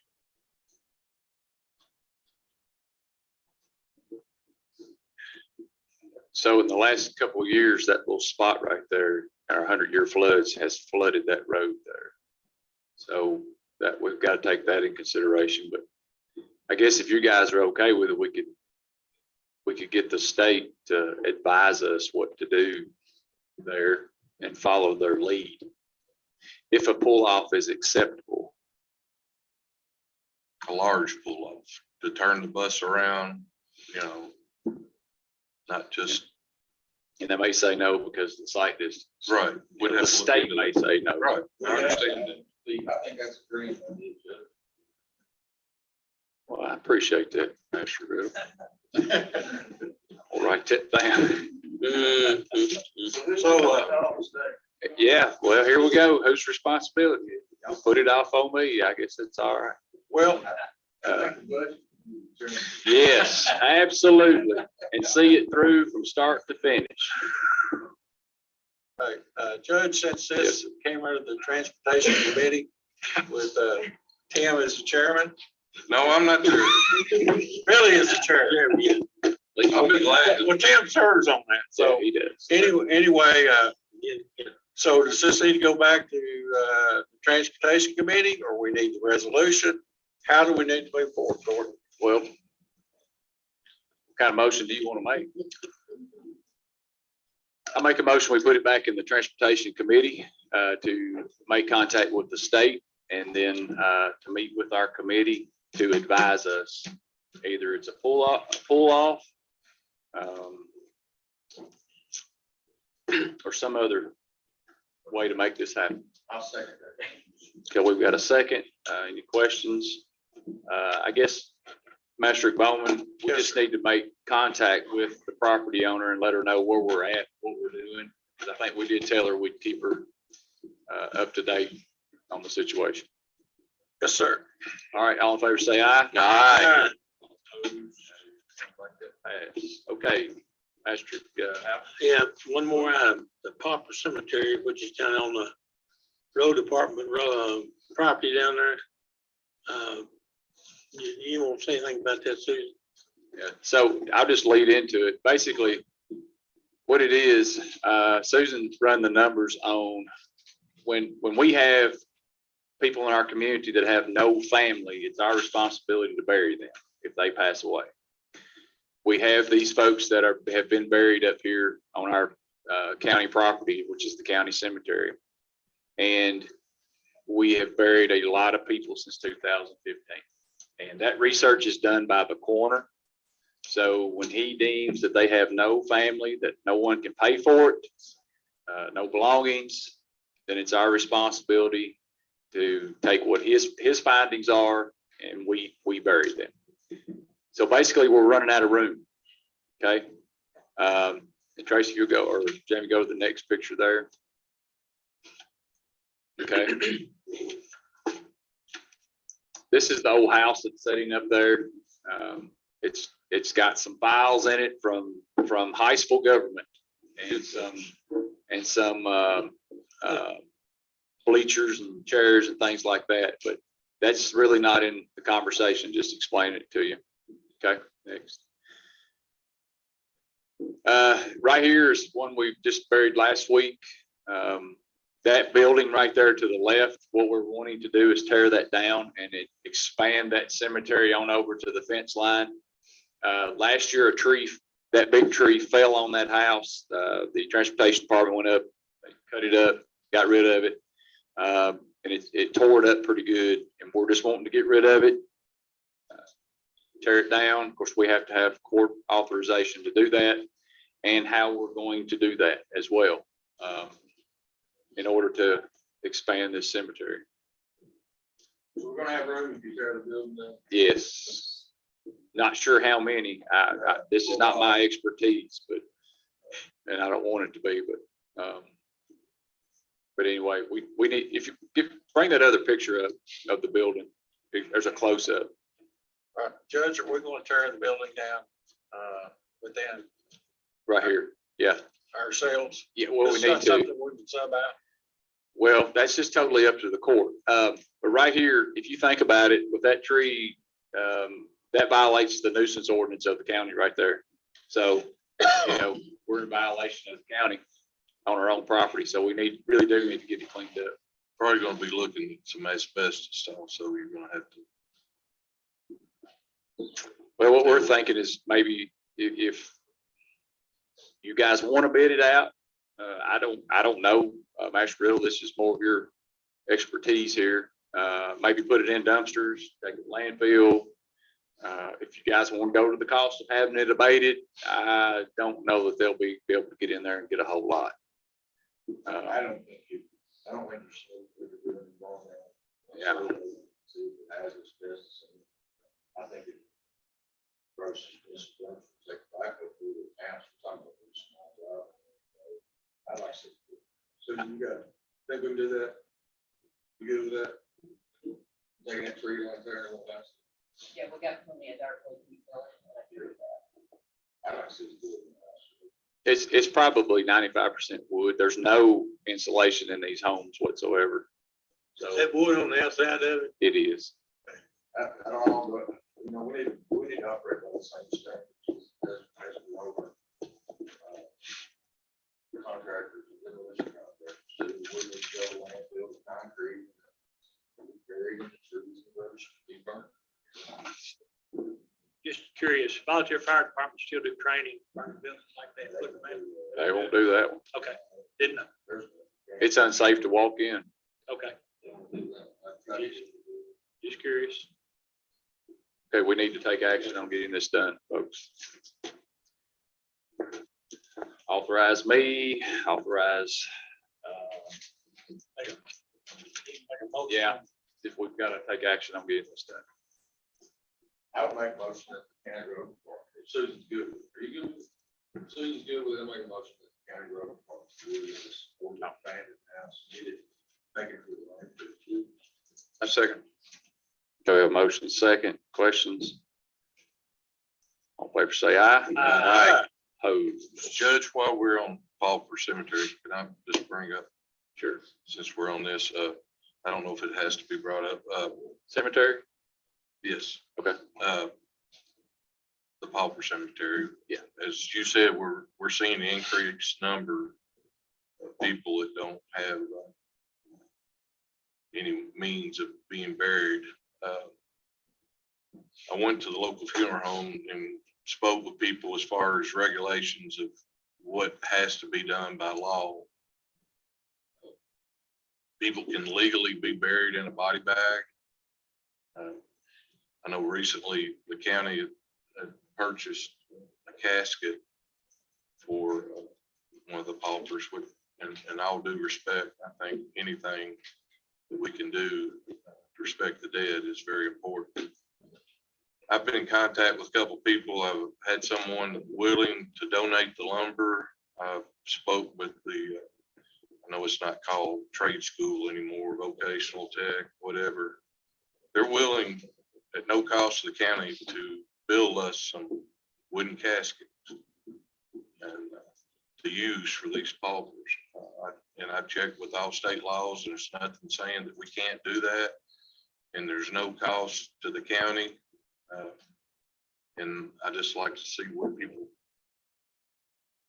I know as far as the pauper go, we have the county road department to go up and dig the hole with the backhoe, lower the people in. And like I said, I've donated, got the lumber donated, got the labor donated, and I told them if there was any hardware at all needed that I would personally donate that if needed. I guess I don't know if that's something I need to bring before as a motion. Is that your motion? Yes, I'd make a motion. Okay, we have a motion. Second. Have a second. Any questions? All in favor, say aye. Aye. All opposed? Thank you. Thank you. Welcome, Parks and Rec, Chairman Riddle. So we've been talking about the drainage, project for quite some time. We did just step back a bit. We have $27,000 grant. We prepared Jackie Grant Park. We have the bid documents prepared. Everybody should have a copy of those. We have the drawings and designs. We're ready to put this out to bid. So we're going to ask, advertise it accordingly, and we're going to receive sealed bids at the office of the county judge at 4:30 Central Time, on the 18th day of April, April 2022. So it'd be my motion that we move forward and put this project out. Okay, we have a motion. Second. Second, Master Bots. Questions? I have a question. How is that $27,000 being covered, Trent? So the way I understand it, the $27,000 grant is not going to cover probably, and I don't want to speak to the contract business job, but it's probably not even going to cover the drainage part of this.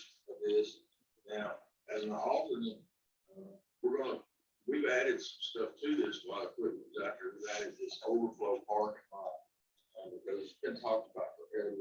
We're out of the parking lot there. We're just busting at the same time. So we've added the overflow parking lot and we've added the practice school because again, we don't have enough drainage. But the drainage portion of this will be bid in this project, and then the parking lot and the practice school will be bid as a whole. They won't be bid together. So I think your question is the $27,000 will only go towards the drainage, not the parking lot. Is that your question? Yes, I was just wondering if that was going to cover it totally. No, It's not. no. I apologize if I didn't make that clear back earlier when we first started talking about this. So is the motion just to cover for the 27,000 for the total? The motion is to put this project out for bids as it is designed and as the specifications are written. Knowing that we have $27,000 to cover this.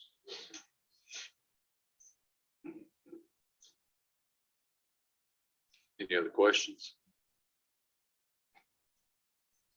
Madam Clerk, roll call vote. Spark Hammer, Yes. Spark Bowman, Yes. Spark Sargent, Yes. Spark Houchen. Yes. Spark Bott, Yes. Spark Riddle, Yes. Spark Dickerson, Yes. Judge Hale. Yes, thank you.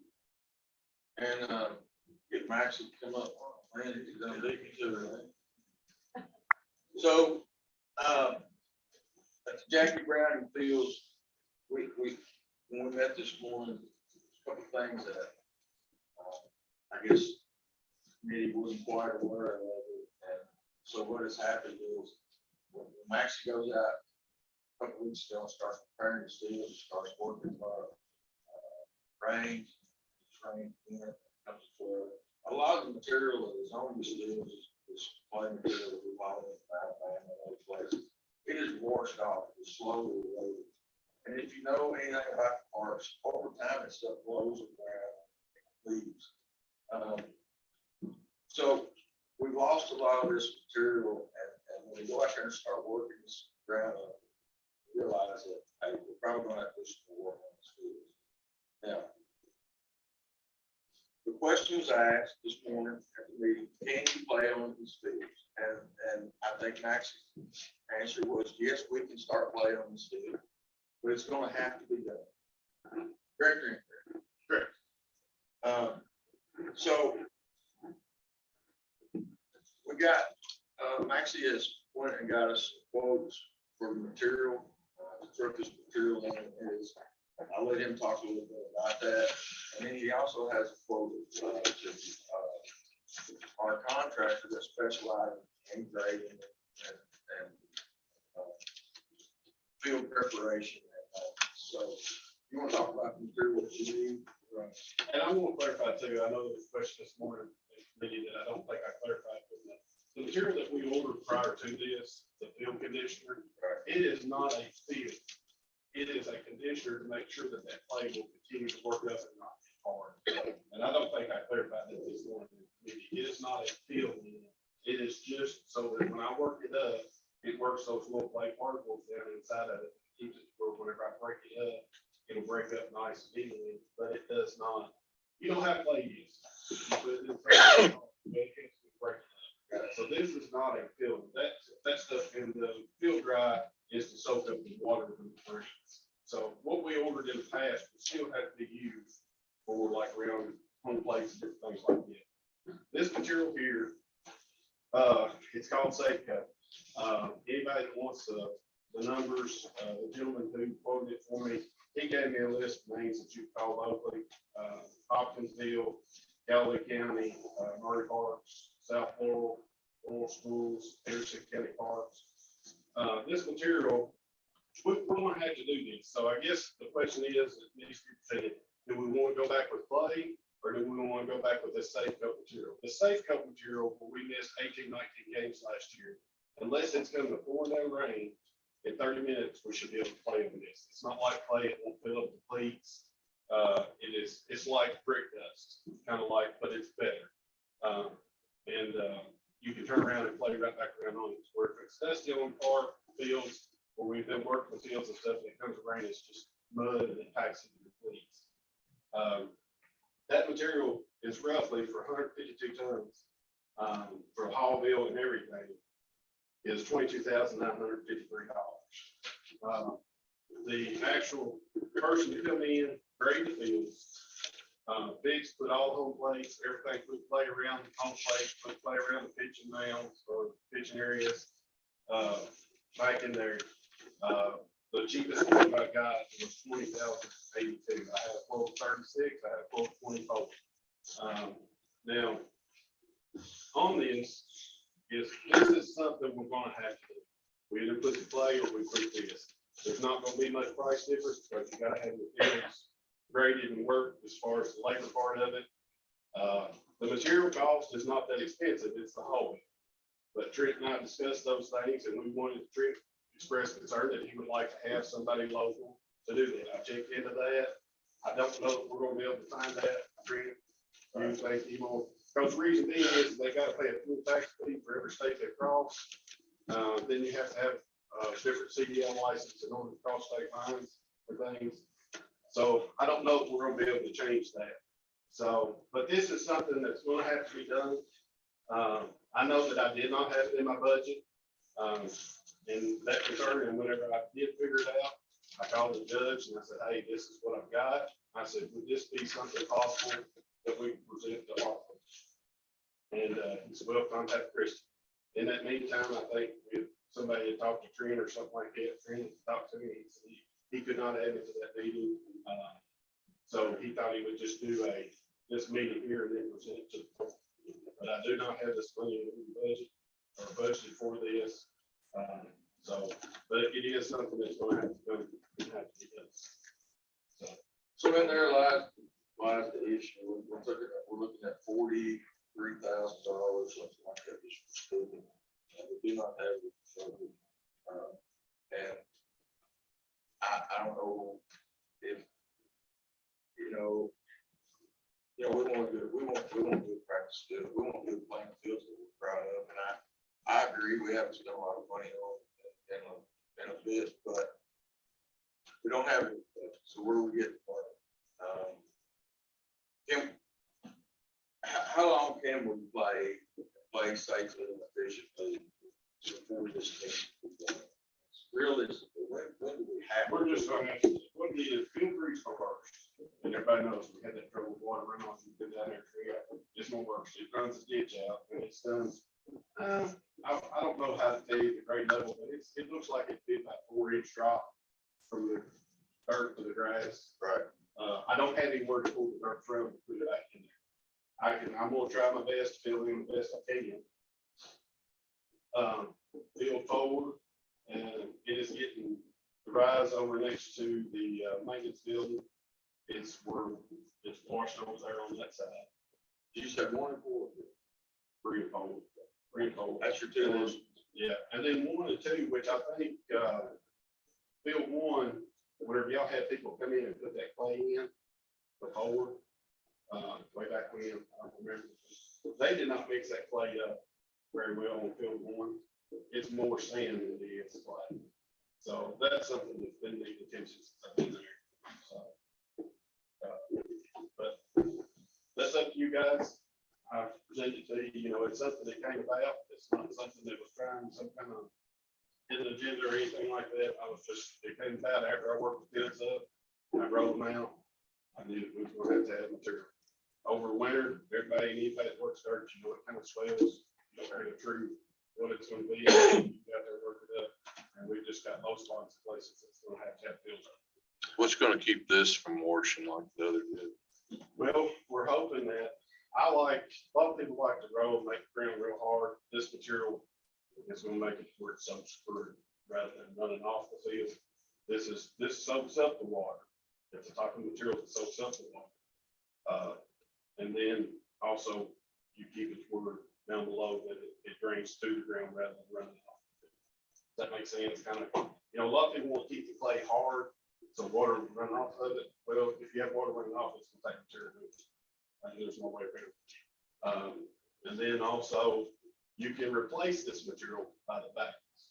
It's just the 152 tons. It's gonna come to fill in the 4-inch all the way across. After that, you can order 100-pound bags and go in and fill and add to it. Let's talk about the $43,000 in the budget just for a second. Are there things that we can do, fees that could be changed or things that could be done to help offset that 43,000?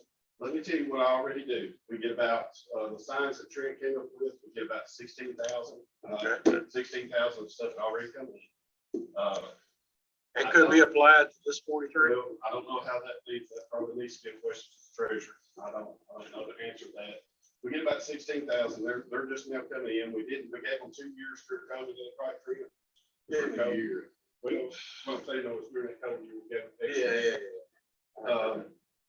So we get about 16,000 count field sponsors and stuff like that. We do other donations, but mainly those donations go towards kids signing up, like signing kids that can't afford. So we take that. So, I mean, we're probably, I don't know, I may be wrong, I may be mistaken here, but we're one of few that actually brings in money as far as I don't know if we've ever broke even yet. Probably close.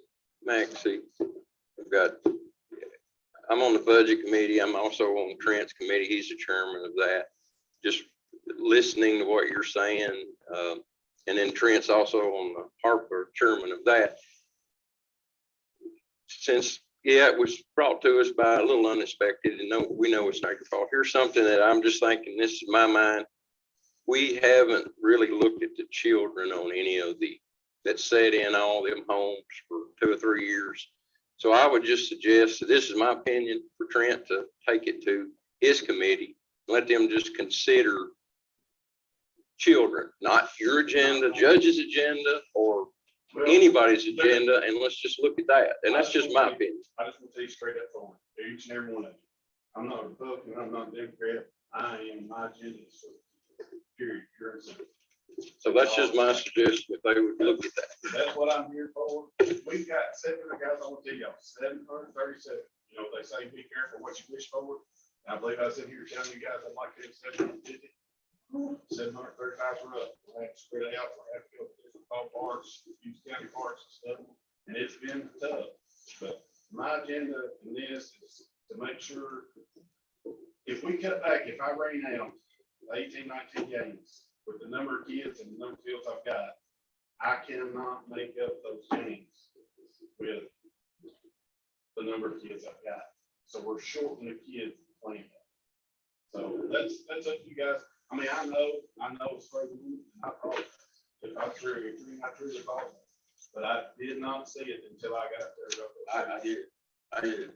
And this all goes back with the general conversations that we've been having for the past 5 or 6 years. As soon as we talk about it, we take no action on it.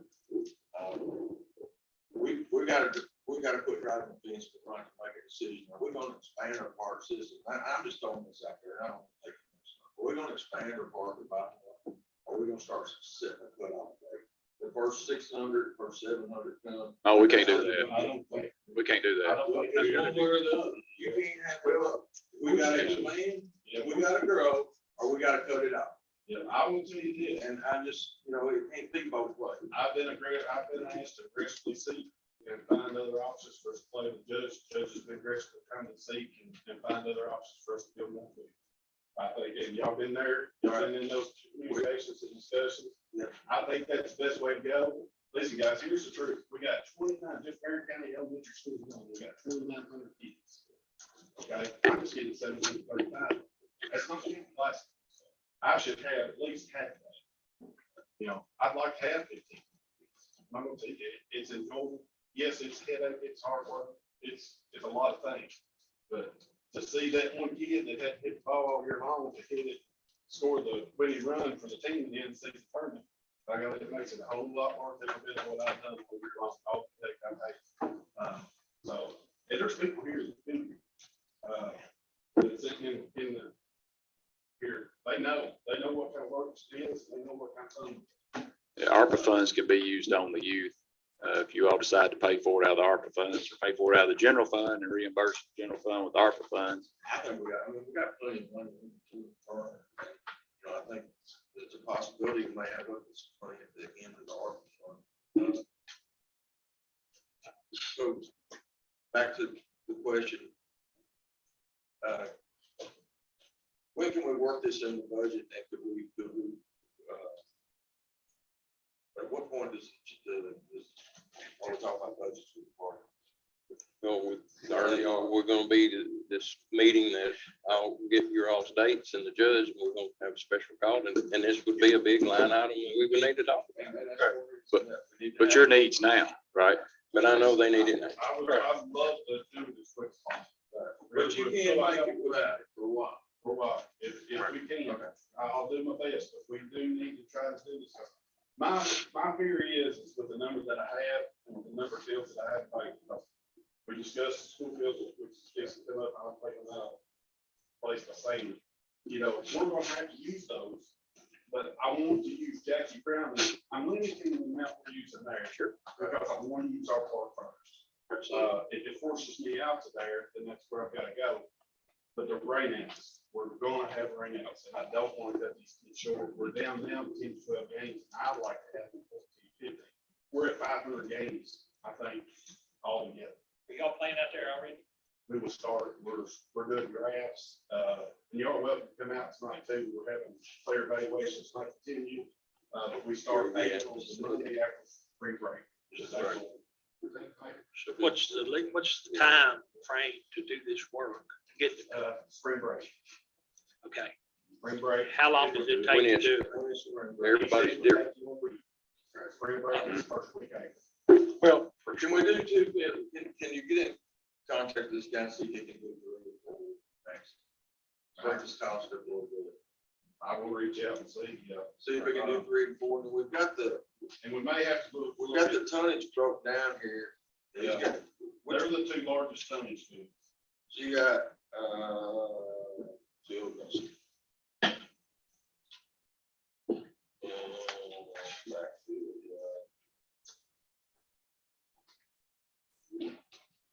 You got a 37 and a 48 ton.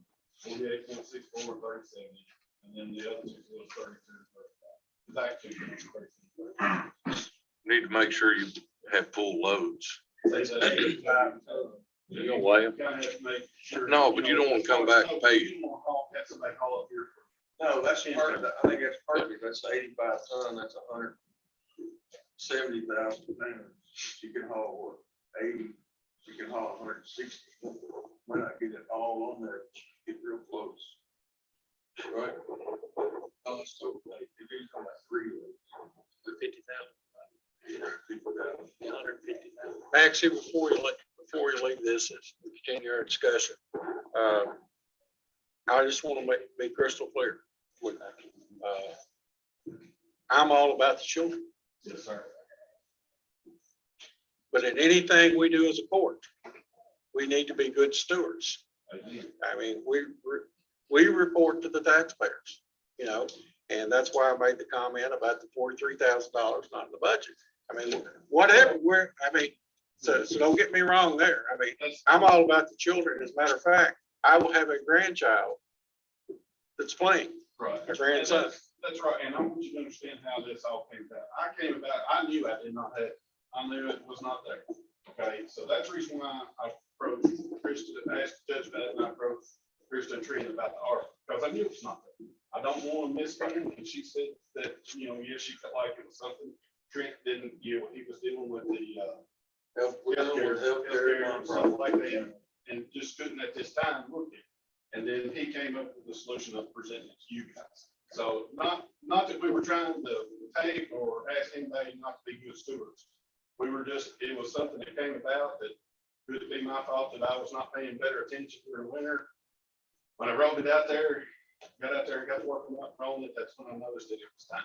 And it's been, I think it's been, I don't know, you guys have had to do it 5 years, 6, since they. I can't remember what age for something last. So, you know, it's that time. I mean, it's something, leveling and grading that material is something that has to happen out there. So are you all not willing to cut a check out of ARPA to fix these fields, or at least 2 fields? No? What's a drop dead date that you need this? Drop dead. I would absolutely love to do it during spring break, but now if we're pushed, then I would just say, hey, we're just gonna have to wait until after the season. So, You got 2 fields that need it now though, right? Do you not have enough money to get your budget? Maybe have to work backwards. You have enough money in your budget to do 2 fields. here's the only thing is, Somewhere in that budget. I have to be careful. Catcher's gear that I normally order for $118. It's now, it's $350. And I ordered it used to be here March 1st, and we're telling me it won't be here till September 1st. So, and we added 10 teams, 11 teams. That would be next year. No, that's in this much. I got to make up 11 teams. He's saying he's squeezed. Yeah, I'm squeezed tight. Because of cost, fuel costs, different things like that. I mean, it's up to you guys. I know it was presented to you quick. No agenda here, just trying to prepare. Of course, we talked about this a lot over some time, so Can you do one field out of your budget now? I have to check it and see. We need to do 2 fields. I make a motion, we do 2 fields. I'll second that. We have a second. Any other questions or discussion? I agree. We'll figure it out somehow. We'll take part of the budget out of our money, got to, we'll figure it out. 2 fields. Motion to do 2 fields. The 2 worst That is fields. 3 and 4, which is 48.6 tons. Any other questions, discussion? How long does this product last? It's just like anything else, you'll have to add about every 5 years or so, but like I said, it could be, rather than us bringing it in this tonnage and it being a large chunk of money all at once, we bring in pallet loads like we did $3,000 or $4,000 for the clay to kind of keep, we can bring it in and know some. So I mean, since rather than being a big expense, all of a sudden it'll be smaller expenses of 2,000, 3,000, whatever it takes to get it out. So it's good. It products, you know, it's just like anything else. It fires in about 5 years. You know, you have to, and of course, the new equipment too that we bought. Right. I'm doing pretty good with leveling. You know, of course, it's not laser level, but it's doing pretty good leveling the ground out because it comes with that gravity blade and things like that. So it's doing good work. I mean, it's just that time. You still use that with this new material? Yes. Yeah, it's got several different attachments. But now you don't have to break this material up. It's that is hard, because it's some hard clay. So some of the attachments that came with it, we would still probably use in practice. To break that part. State your motion, please. Yes, the motion is to repair the two worst fields at Jackie Browning Park. Got one question. All right, question's been called for. Roll call vote, please. What, we're gonna have discussion? Yeah, you call for question. Square Sarton, Yes. Square Sarton, Yes. Square Hatchins. Yes. Square Botts. Yes. Square Riddle. Yes. Square Dickerson. Square Coomer, No. Square Bowman, No. Judge Hale. Yes. Passes. All right, Chairman. I just wanted to ask the college.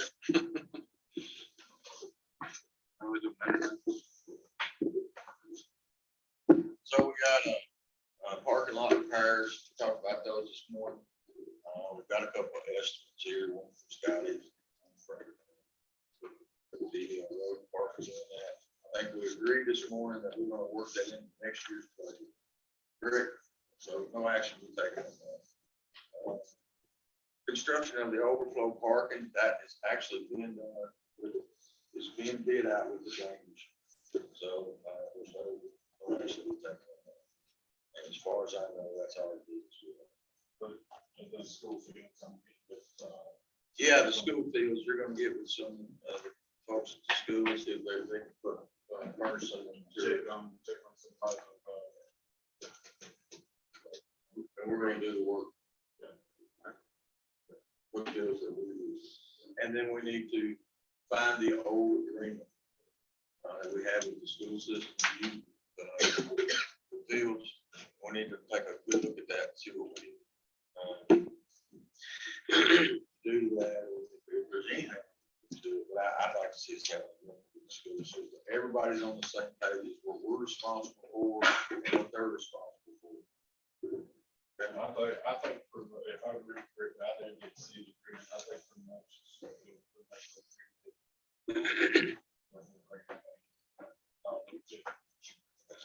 Because I know the road part, they go down to this ground up. All right, thank you, Maxie. Judge, can we, break for just 5-10 minutes? Yes, motion to take 5-minute break.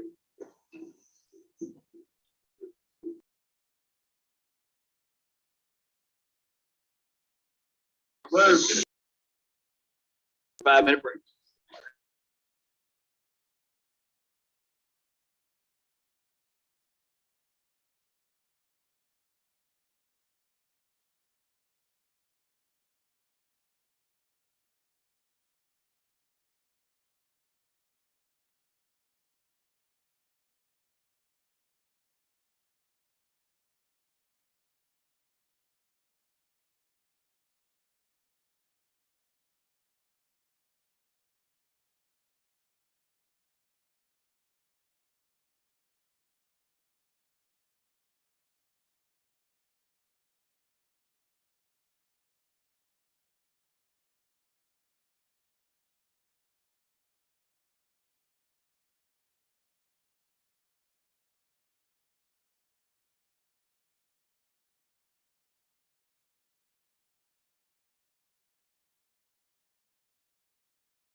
Everybody go home. You was not. You talking? We all been listening? Oh, I can't. They did. Everybody get back at it.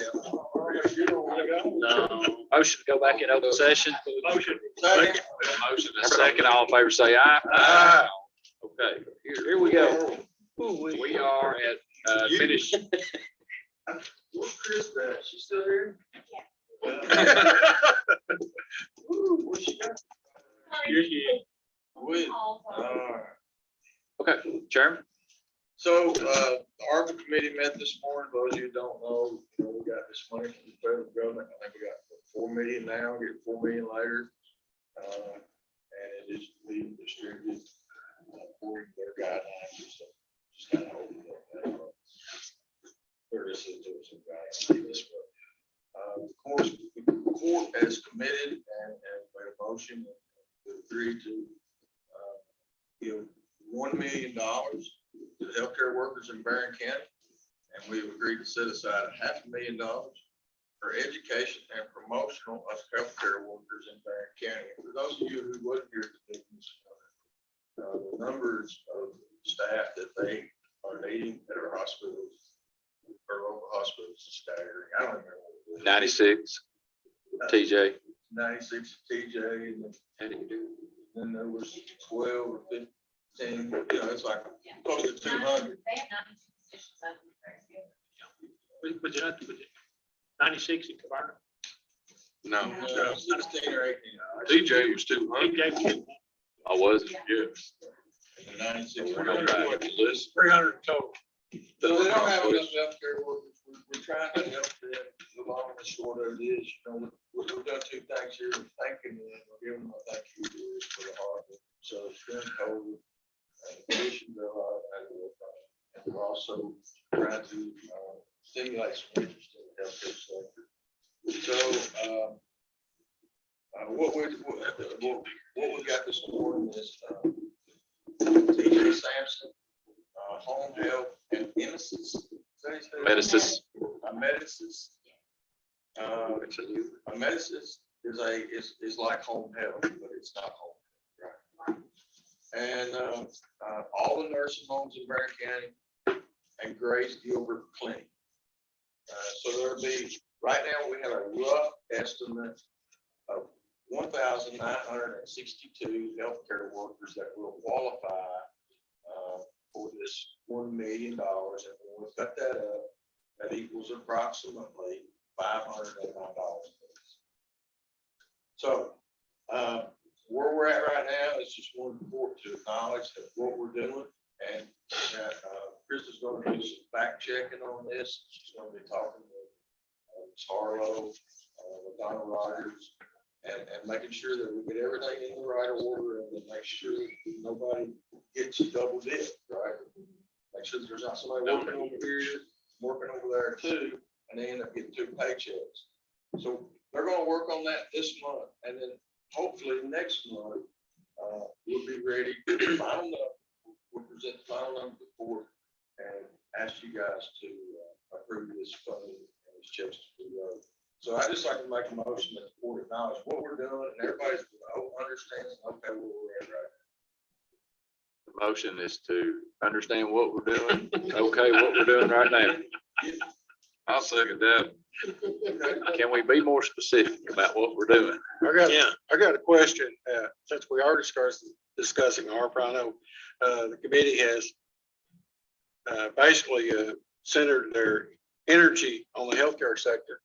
And I'm sure, just like myself, the other masters on the court have received several calls and requests.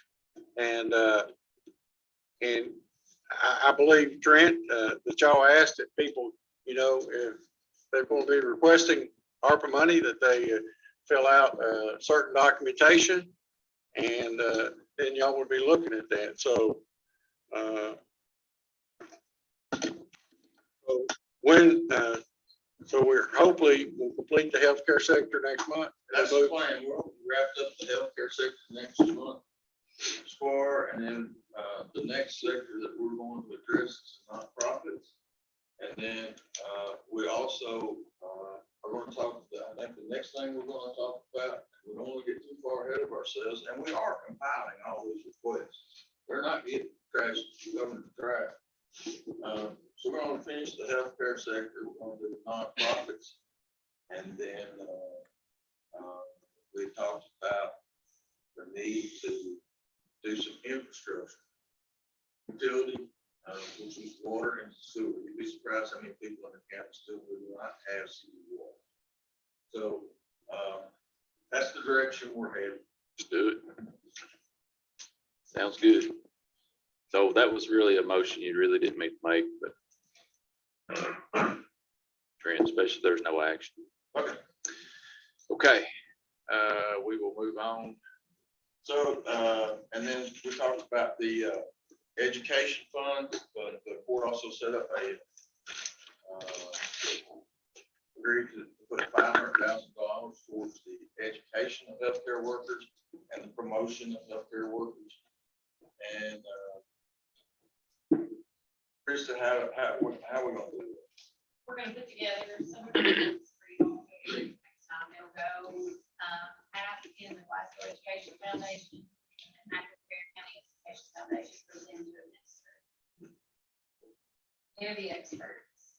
Yeah, and since Caverna is out of county, since Caverna is closed, but it's not in Barren County, they're not gonna be eligible for any of these funds, but they will be eligible for this program, the education program.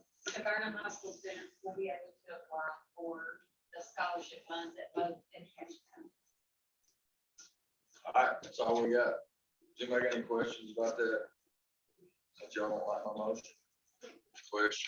Question. That's it. Tim's got a question. No, I was calling for a question. Oh, well, we don't have a vote on anything. Can you repeat what you said, Master Riddle? He didn't hear you down here. I'll write it out for you. Okay, old business ordinance 666 related to budget amendment 3. That will be open for a public hearing for comments on budget amendment 3. And we will close that and adopt on second reading. Entertain a motion. Motion. Bots, Second. Riddle, questions? All in favor say aye. Aye. All opposed. Okay. Moving on to new business, approved payment of claims as presented. So moved. Second. Bones at my house, questions? All in favor say aye. Aye. All opposed. Approved transfer of funds. Motion. Second. Dickerson, Coomer, questions? All in favor say aye. Aye. All opposed. Approved budget adjustment. I'll make that motion. Coomer, Second. Patrick Houchins, questions? All in favor say aye. Aye. Opposed. Approved monthly financial settlement, February the 22nd, 2022. And that is subject to audit. Motion. Second. Bots, second Master Riddle, questions? All in favor say aye. Aye. All opposed. Approved official settlements, February 2022, subject to audit, the county attorney, county clerk, and the sheriff. So moved. Mr. Houchins, Second. Master Bots, questions? All in favor say aye. Aye. All opposed. Personnel actions, you should have a copy of those in your packets. Entertain a motion to approve. I'll make that motion. Riddle, Second. Master Coomer, questions? One question, this, salary set for elected officials and their deputies begin January 2023. That's not included in the personnel action. Is it, Judge? No. Okay. Thank you. Well, Right. if you vote for it, I do have one question of the personnel action. yes, sir. It looks like an employee's being taken from an hourly rate to a salary rate. Is that correct? Yes, he's not. Okay. Any other questions? Hearing none, roll call vote, please. Squire Sargent, Yes. Squire Hatchett. Yes. Squire Bott. Yes. Squire Riddle. Yes. Squire Dickerson. Yes. Squire Kimmer. Yes. Squire Bowman. Yes. Judge Taylor. Yes, thank you very much. Today, we're just acknowledging receipt of proposed jail fund budget for the 2022-23 fiscal year for KRS 441.215. I make a motion that we acknowledge the receipt of that. Second. Riddle, Houchins, questions? All in favor, say aye. All opposed. Okay, entertain a motion to go into closed session. KRS 61.810. Make that motion. This is deliberations on future acquisitions of real property by a public agency when the publicity would be likely to affect the value of a specific piece of property to be acquired for public use. I have a motion by Master Couches. Second, Master Riddle. All in favor, say aye. All opposed. We are in closed session.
I might not be on it. Okay, we have a motion to go back in open session. We have a second. All in favor, say aye. Aye. Opposed, any action in closed session? I move that, to authorize the appraisal of, tracts of land identified in closed session. Okay, we have a motion to, I second that. Authorize the appraisal of tracts of land that was identified in closed session.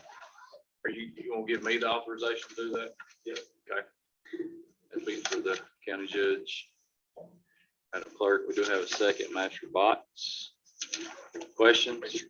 All in favor, say aye. Aye. All opposed? Motion to adjourn. Motion.